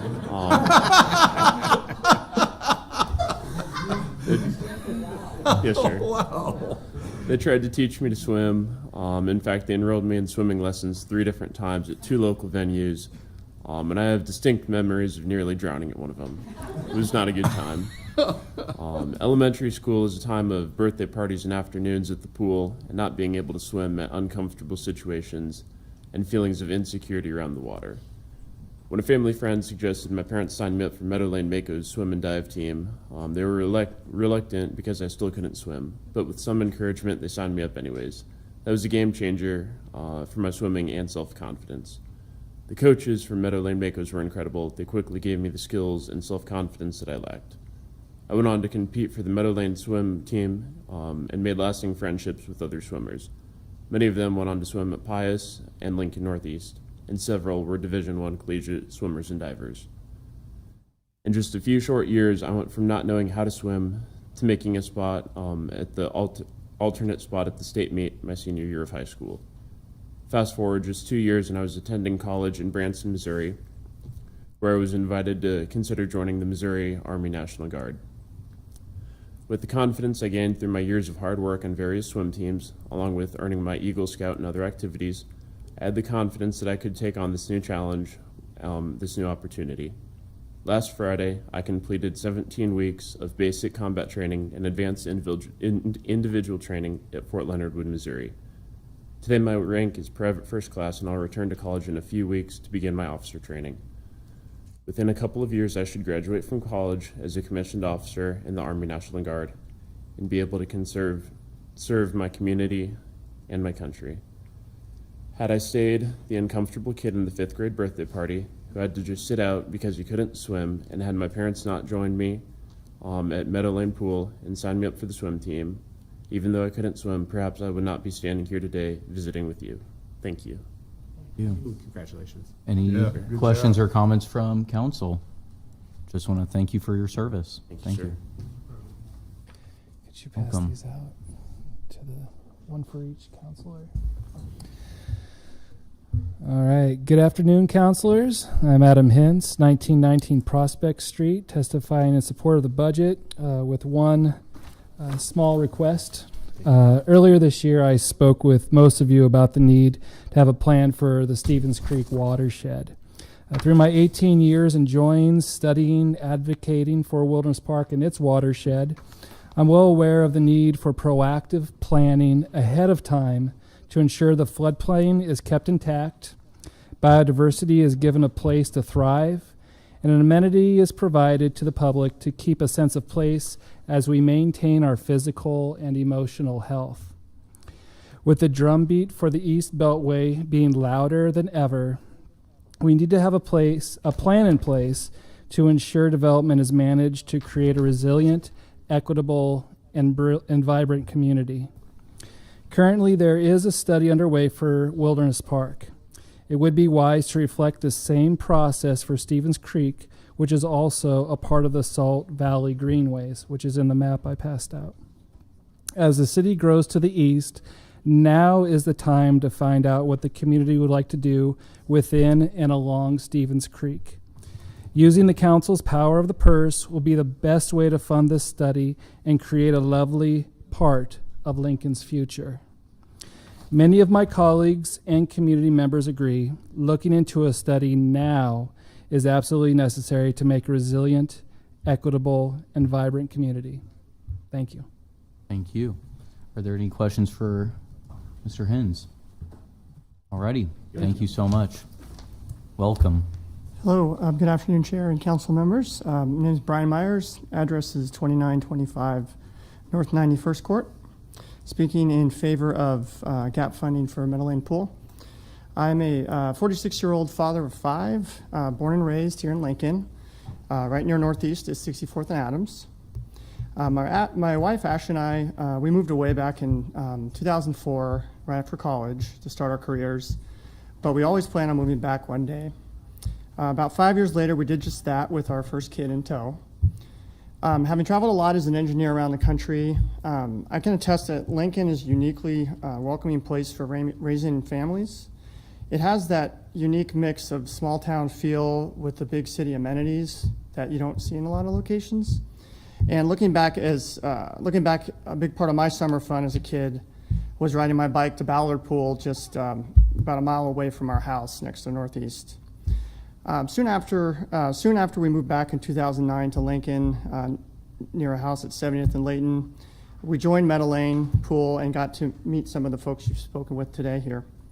Eventually, all 7 of us, me, my wife, and our 5 kids, were having a blast at the pool together.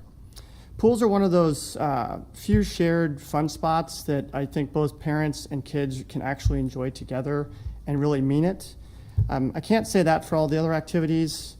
I think we've all been there at the Disney movies we didn't want to sit through, maybe museum experiences, indoor parks and things like that. They can be hit and miss for different members of the family, but pools are just one of those universal blessings that we all should really try to enjoy together. So we had a wonderful time at Meadow Lane for those few short summers before it was shut down. My wife and I would pinch ourselves regularly, just thinking about the location, the amenities, the neighborly atmosphere that folks have mentioned earlier. It was great, and unlike any large water park or any of the other pools in town that I've frequented. And as a father of 5, I can say it's affordable, and that's always high on your list when you have a bunch of kids. Given the current situation, we now forego swimming often. I mean, we're not deprived by any means, but we do end up driving the 15 minutes to Waverly Pool to spend our money there, where we would much more likely like to go to Meadow Lane. It's fun, no doubt, but it's not the same relaxed atmosphere and neighborly vibe that you get at Meadow Lane. After a hard 9 to 5 at the office, half the time all I want to do is go float in a pool and relax. Just like a backyard pool, which I don't have, and Meadow Lane has that atmosphere. A few locations can match it, and it would be a shame, in my opinion, to let this diamond in the rough go. So please consider supporting Meadow Lane Pool and the area families like mine who are looking for a nearby, healthy, and low-cost way to spend some time together. Thank you for your time. Thank you. Any questions or comments from council? Thank you. Welcome. Hi, my name is Anna Chitty, Chitty, and I serve as the Farmers Market Manager for the Belmont Community Market and the Director of the Children and Family Ministries at Connecting Point Church, address 2601 North 11th Street in Lincoln. And I'm here to ask for your support of the Farmers Market provision in the budget, because I've had the privilege of seeing firsthand what this investment already means for the Belmont community and what it has the potential to become. The vision for a farmer's market was already something that our church had been talking about when we moved to the property, and we were considering how we could better serve our neighborhood in the Belmont community. Around that same time, the city launched its Belmont redevelopment planning process and invited residents to share what they wanted to see in their neighborhood. We had some representatives who attended those meetings, and they listened carefully. And again, we heard the same theme, that families wanted safe places to gather, better access to fresh food, and more reasons to spend time in their own neighborhood. It was encouraging to realize that our vision and the city's vision were aligning. So rather than pursuing separate ideas, we had the opportunity to work towards the same goal. As the owners of the Belmont Shopping Center, we felt a responsibility to respond to what we heard at these meetings. We didn't want those conversations to end when the meetings were over. We wanted to help turn them into something tangible. Our heart has always been to improve both the property and the neighborhood by responding to what the community asked for. We know meaningful change does not happen overnight, so we're committed to improving Belmont one step at a time. This has included investing in the shopping center, improving the property, creating a welcoming gathering space, organizing the farmers market, and working to recruit and support local farmers and small business owners. Through the city's Belmont planning process, improving access to healthy foods was identified as one of the neighborhood's priorities.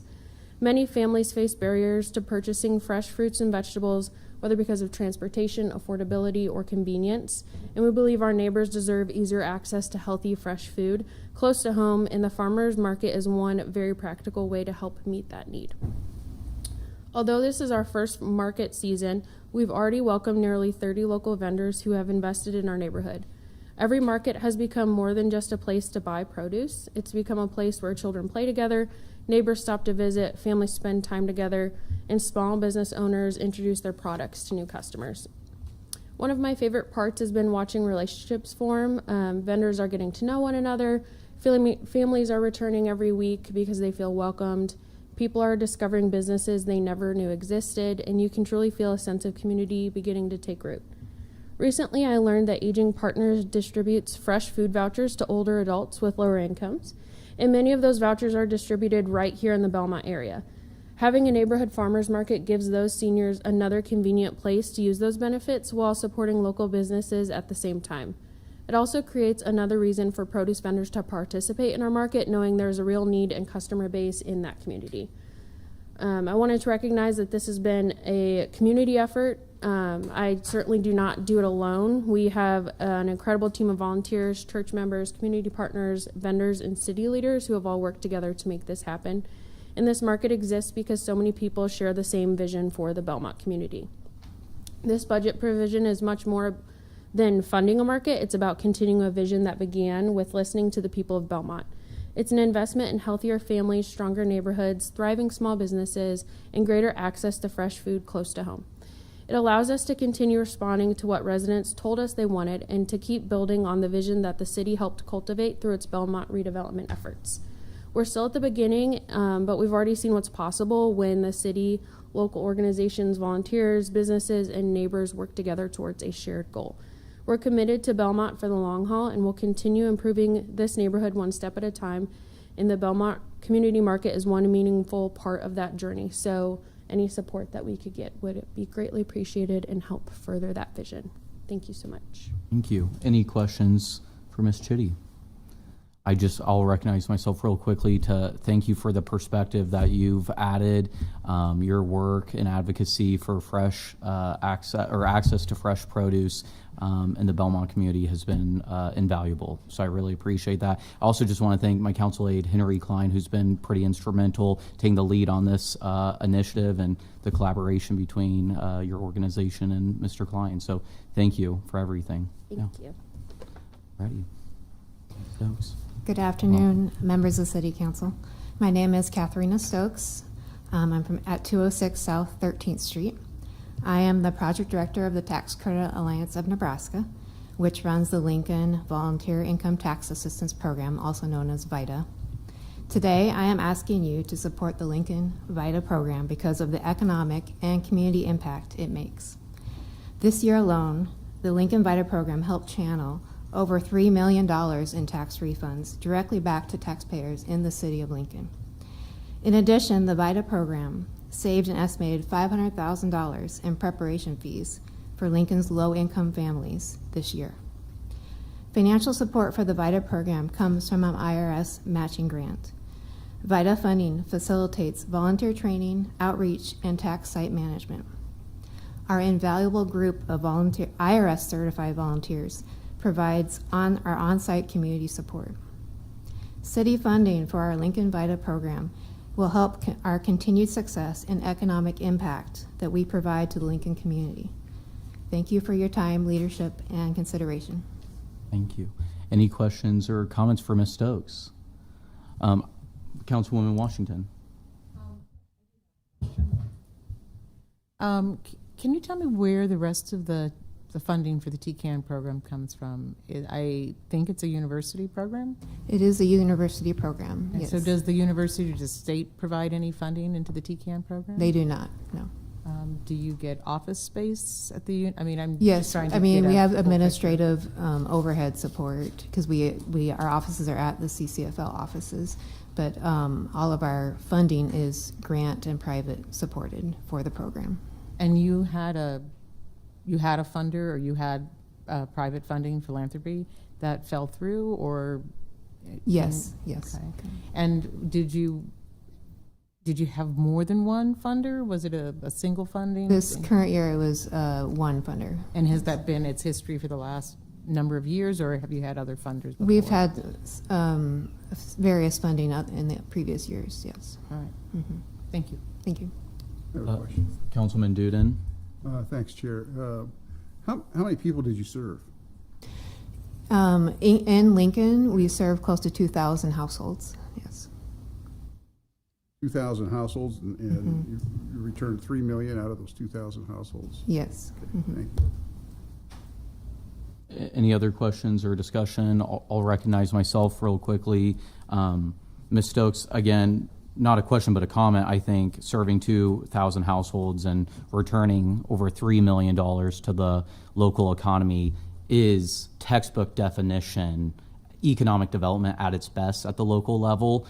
I think those dollars are better spent here in Lincoln than in Washington, or however Washington, D.C. decides to use those fundings, especially since they're already earned by the taxpayer. My question with the IRS match funding, what's that deadline look like for you? And if this funding weren't to happen this year, what impact does that have on the individuals that utilize VITA? The IRS grant is awarded October 1st, and we have 20 days to find the matching funds for that funding. Thank you. And if the funding weren't to be available, what Yeah. happens to the taxpayer? We would have to scale down our operations for sure, and minimize who we could help. Thank you. Yeah. Thank you so much for your service, and thank you for the work that you do Thank you. for the taxpayer in Lincoln. Really appreciate it. Any other questions or comments? Thank you, Ms. Stokes. Welcome. Hi, good evening. I'm Eve Brank, 6510 West Shore Drive, and I'm here also speaking about the VITA program. I get to serve as the director of the Center on Children, Families, and the Law. I'm also professor of psychology at the University of Nebraska-Lincoln. I have to state that I am here as a private citizen and not representing the University of Nebraska's position. VITA is vital, right? It is, I think it helps Lincoln achieve a number of its important goals that we want in this city. And I'm going to talk a little bit about beyond just those financial points that you were just discussing. So it has high impact experiential learning components also that also leads into workforce development. So the college students who work with VITA, they get experiential learning in a lot of different disciplines.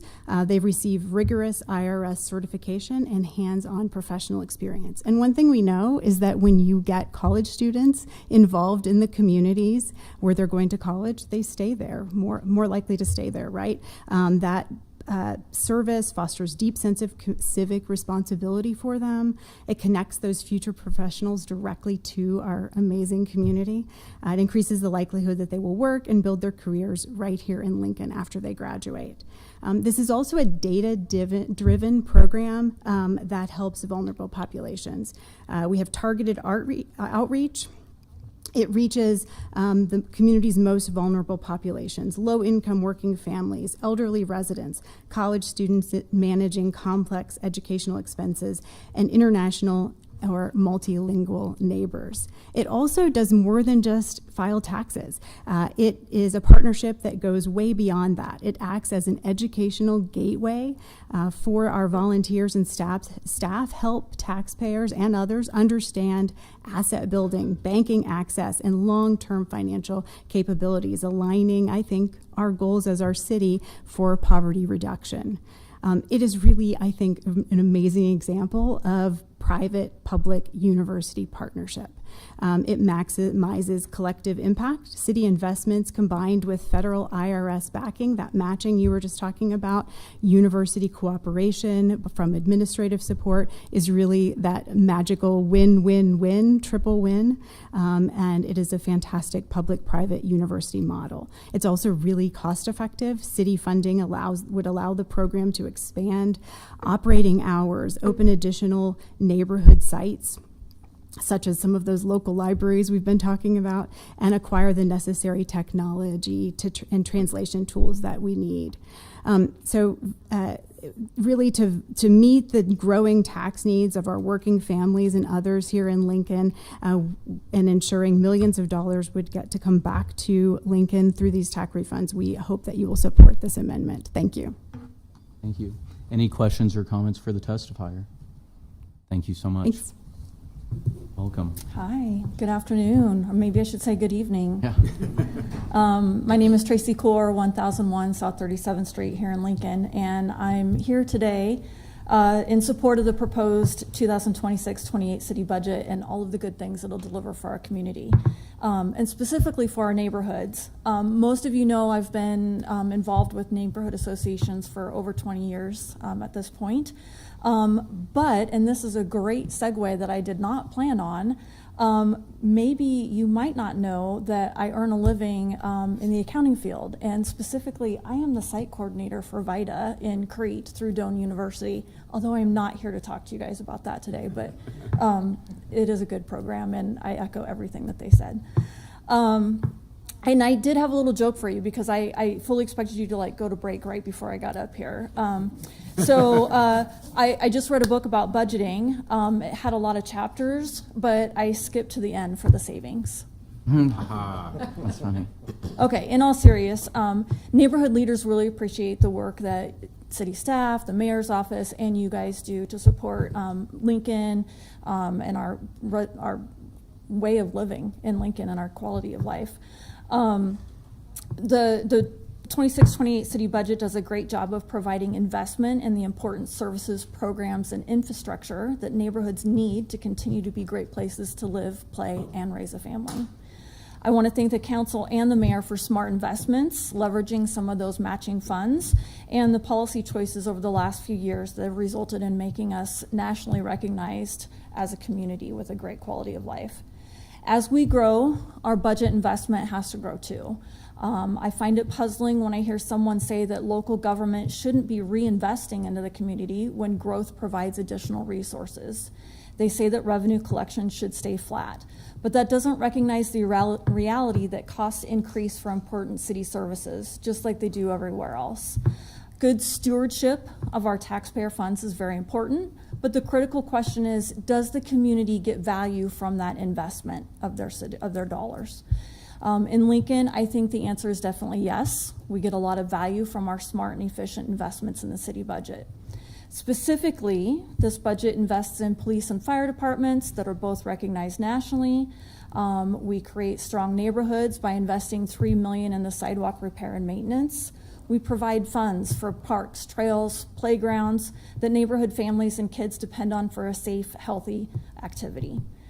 This budget improves neighborhood safety, not only by including ongoing funding for previously grant-funded police and firefighters, but also by providing for mental health support and other public health programs that help them do their work to keep us safe.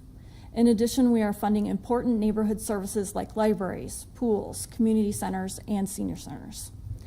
The small utility fee increases in the budget continue to benefit both older and newer neighborhoods. My understanding is this budget provides over 8 miles of water main replacement in older neighborhoods and hires additional water and wastewater field staff to deal with maintenance and repairs. That's really important when you realize some of our water main lines are over 100 years old.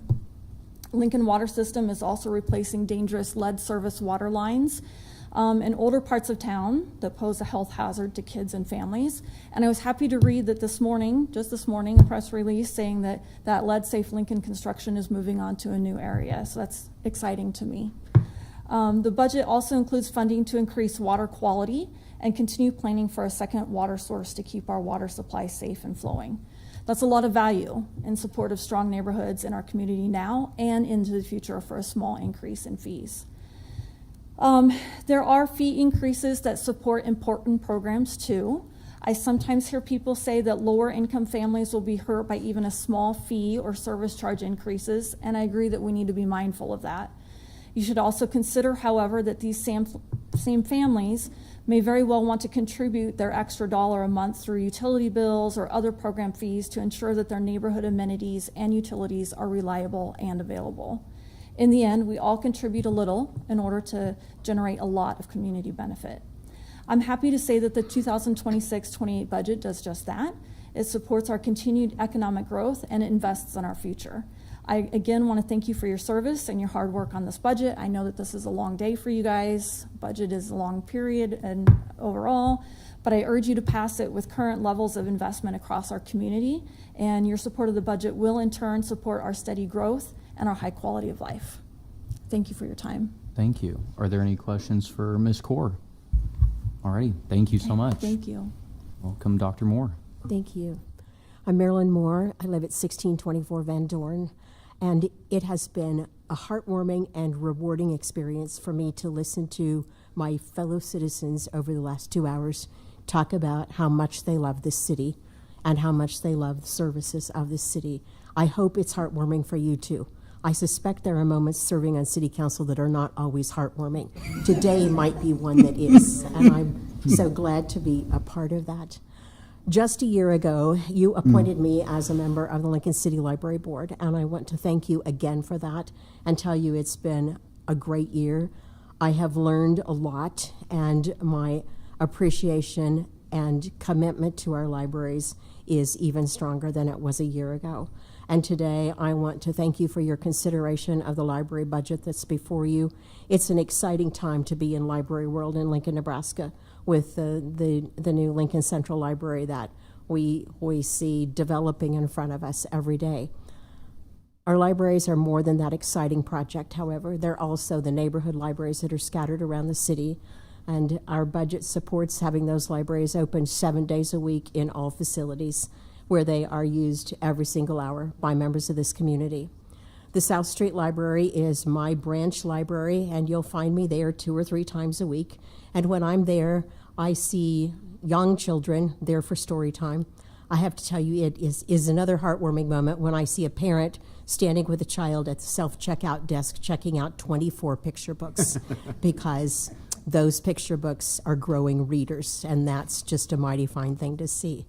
I also see people who have put books on reserve like I do, and they come in and pick them up. I see persons at computers filling out job applications. I see students at computers doing homework or filling out scholarship applications. I see persons who are challenged by technology of PDFs and online submission, and how do I get this piece of paper into something electronic that I can send it to a financial institution that needs it. I see our staff members helping them with all of that. I see, in other words, all of the things that bring a community together, all of the things that fit into the literacy needs and wants and goals and desires of members of this community, and they happen in our libraries every single day. So thank you for your consideration of the library budget, and thank you again for a heartwarming 2 hours. I'm very grateful for that. Any questions or comments for Dr. Moore? Thank you so much. Thank you. Appreciate it. Mr. Ball, welcome. Council Chair Weber, council members, thank you very much for an opportunity to speak with you about the budget. That's going to be a tough act to follow.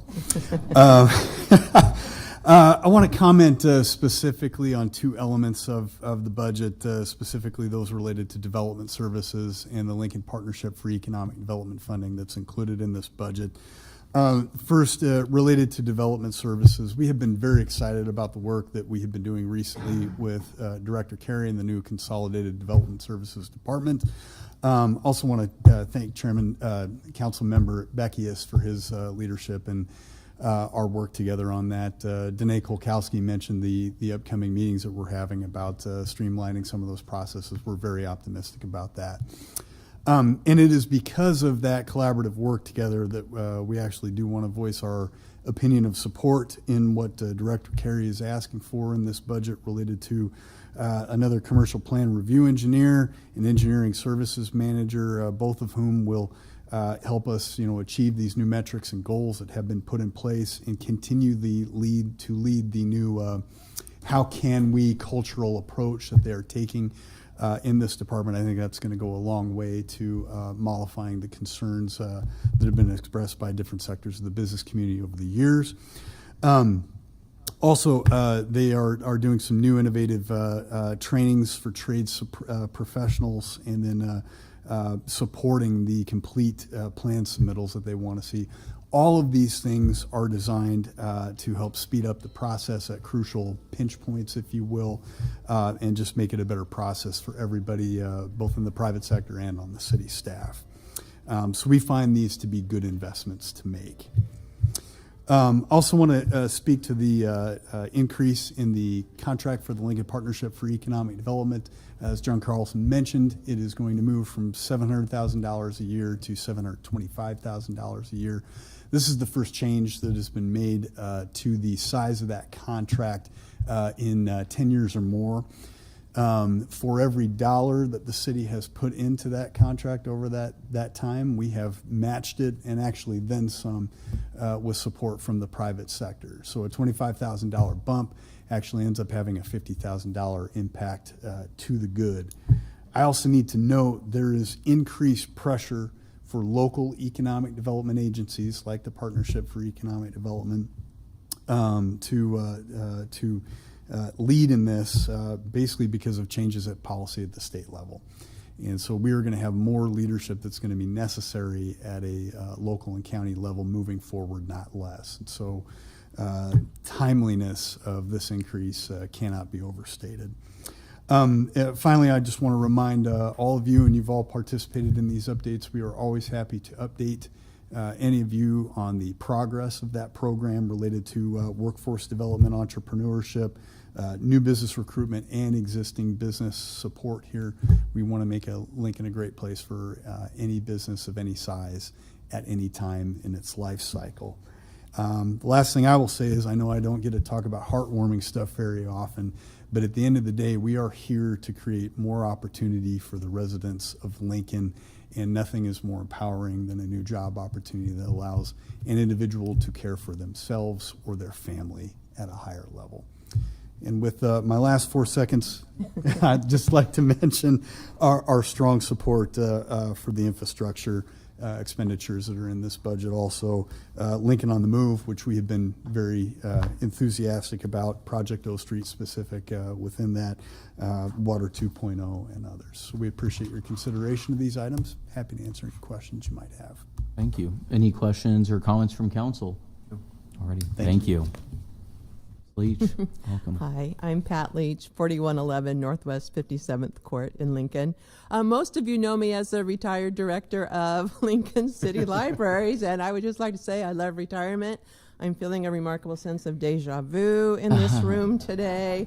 And I really love retirement, and I do want to say that's because I know the library's in such good hands. The members of the library board, certainly Ryan Weber, the library staff, they are doing what needs to be done for our community. And I do stay in touch with Ryan, but all of those people are doing the good work.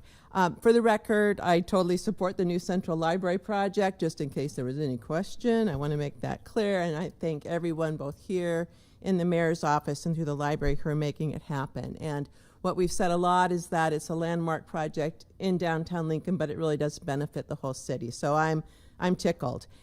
Doing that kind of good library work, especially in a city like Lincoln that really values education, it takes a lot of collaboration, a lot of cooperation, a lot of communication, and that takes people. So thank you for your consideration of the additional staff people in the current budget. That's really what it takes to make things go in the right direction. So people ask me, what am I doing in retirement? Since I'm not directing the library, I am using the library.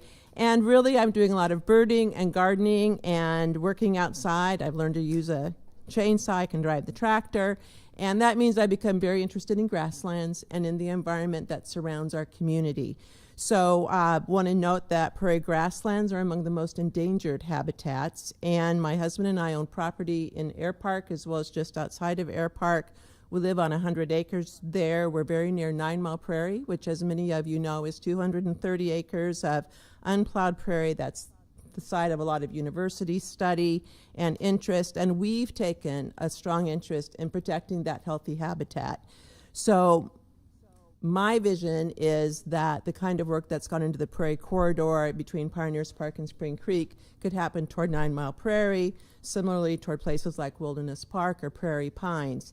And I do want to salute the city people, the private landowners, the university who've been part of that, because again, that takes a lot of staff time and work to do that. And it's a real critical time right now for us to think about how do we do development, and do we have the information we need that says this is the critical place as we plan new development. So we want to be part of that process.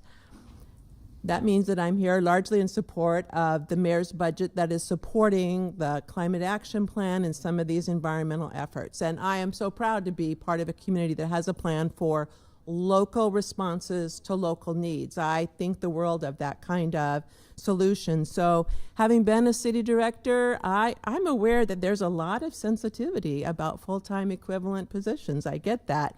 But this really is a time of particular opportunity, both for the library and for the city's environmental efforts.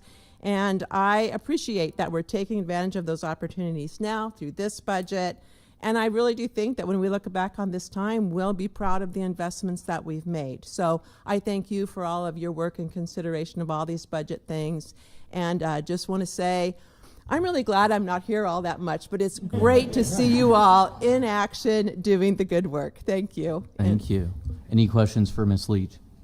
Thank you so much. Thank you. Ms. McClure, Good welcome. afternoon. I'm Jeannie McClure. I am the executive director for ACEC Nebraska. That's the American Council of Engineering Companies, and we work with engineering firms, consulting firms that work alongside and are partnering with the City of Lincoln in the built environment. I also serve as the co-chair for the Advisory Committee on Transportation, ACT, and I've had the opportunity to be on that since its inception in 2019, when we first passed that first Lincoln on the Move initiative with a very narrow margin. And then came back just recently in 2025 and passed it with a huge margin, right? So it shows the importance of investment in infrastructure in the city of Lincoln and how our citizens really value that. I mean, we've proven that we can do a good job and they continue to want more of that. So I appreciate the council's support in that initiative, but then also the investment in the budget in infrastructure. ACEC is proud to work alongside all of the city. We know they're adding a number of employees to the City of Lincoln Transportation and Utilities. It's been 15 years since they added any employees. It's really important as our city grows to make sure that that area is well staffed. So we as the consultants can work alongside them. All those contracts need to be monitored. All those projects need to be monitored. We work really well together. Director Elliott and I have regular meetings and are always concerned about the needs of Lincoln. The other thing I guess I would say is it is a great day to be a Lincolnite and sit here and listen to all of these smart folks that you have on coalitions and committees and groups that are advising city staff. I'm a 35-year Lincoln resident living at my house at 2508 Rathbone Road. I don't know if I remember to say that. Right real close to Councilman Carlson there.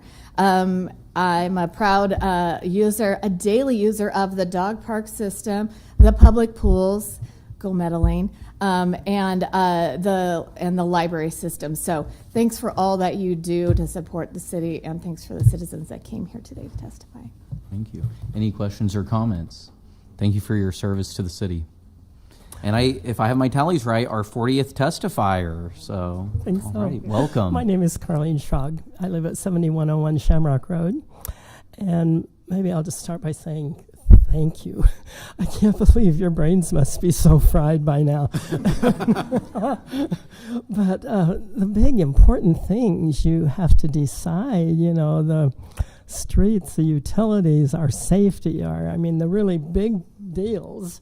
And then we hear all these wonderful stories about all the other good things that are going on in Lincoln. So many stories, the pools, the libraries, the wonderful rec center that helps so many people. But I'm here to thank you for the VITA program, the tax prep program, because that has helped me a lot. As I'm 86, Social Security, small pension, supplement just went up $100 a month. And, so that really means a lot to have some help on that tax prep. And when January rolls around, I used to pay $300 to have my taxes figured in, which they're not that complicated. But 3 years ago, I heard about the VITA program and have really, really appreciated it. They've done a great job for me. So thank you so much. Thank you. For what you all do. Any questions? Lay a blessing over you. Yeah. Thank you so much. Really appreciate your time today. Thank you. Is there anyone else from the public who would like to come forward and speak on any of the items related to the budget?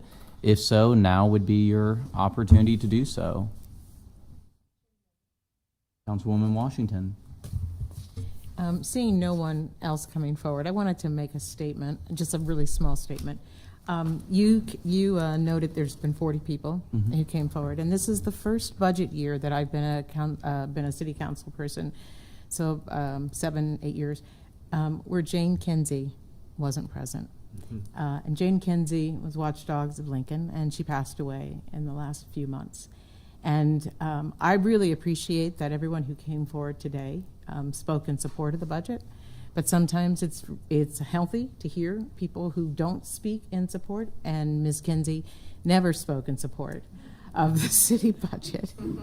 But she was kind and thoughtful and very respectful, and when she brought up issues, she had given them a lot of thought. And so I just wanted to say that for the first time in 7 or 8 years, I haven't had the pleasure of hearing an opposition voice that was so respectful. So Jane Kinsey, thank you.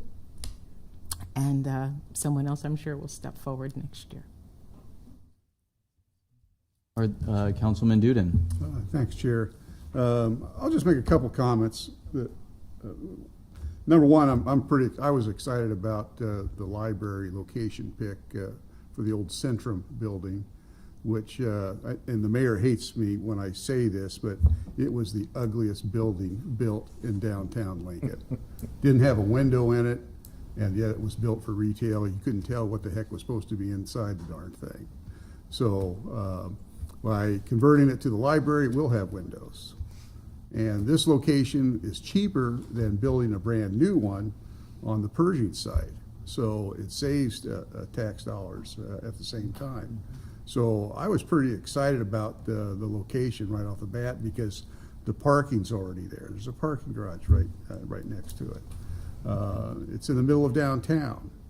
And at the same time, by moving from Bennett Martin to 11th and O, we're going to have a building probably for sale after all the books are moved and what have you. So that'll be some real estate that'll be, probably pretty inviting to somebody that wants to come back downtown type of thing. So I've always supported the library, and I'm a big library fan. But I'm glad that we are investing in this particular site for this particular purpose, and we're going to make it a building that looks like a building, and we'll know what the heck's inside of it when we drive by, that type of thing. So I think that now there's some other issues today that we talked about that I'm struggling with, and I'll be real honest with you about that, is the fact that I represent District 2.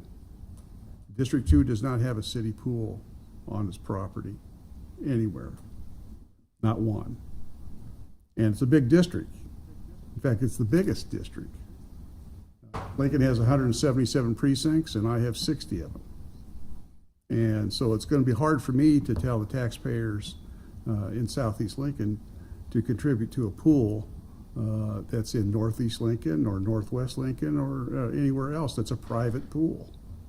And at one time, I built a house out in Cripple Creek, and we utilized Eastridge Pool for many years and enjoyed it. It's a private pool. It's doing well. I just paid for my grandson to take swimming lessons there, but it's a private pool. And Lincoln is struggling to maintain its public pools. And so it's hard for me to support a private pool that would be in competition with our public pools at the same time. So one of the things that I've always done since I've been on the council is to explain why I vote the way I vote. And in fact, Councilwoman Washington was the first one that noted that to me. And that at least I explained my position. So I always want people to know where I'm coming from and why. Because I think that's important, but at the same time, I'm pretty conservative with our tax dollars. I appreciate the fact that we go towards public safety as being the heavy hitters on the tax rolls, because our safety is important.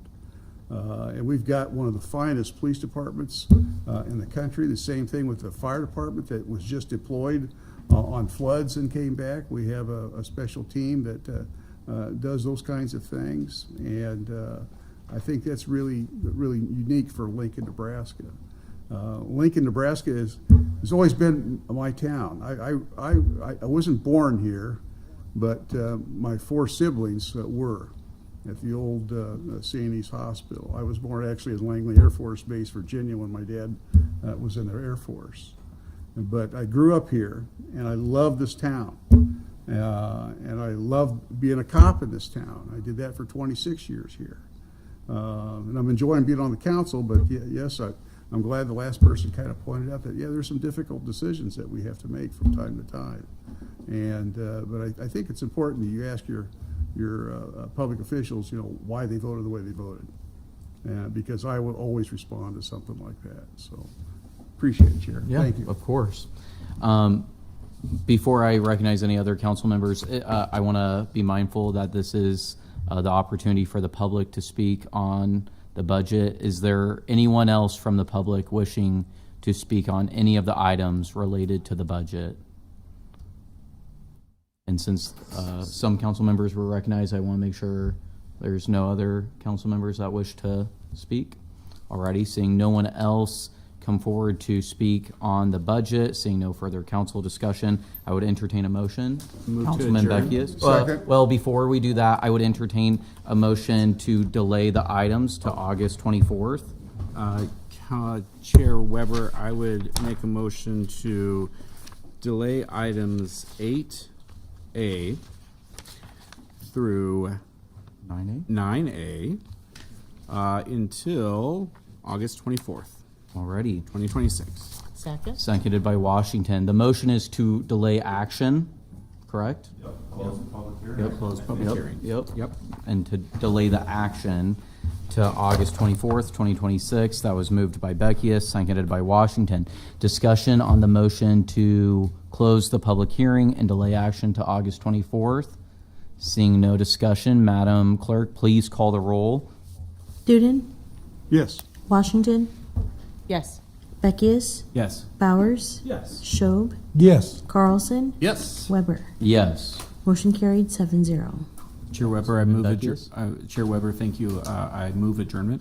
A second. Second by Duden. Discussion on adjournment. Seeing no discussion, Madam Clerk, please call the roll. Schob, Yes. Beckius, Yes. Bowers, Yes. Duden, Yes. Washington, Yes. Carlson, Yes. Weber. Yes, we are adjourned.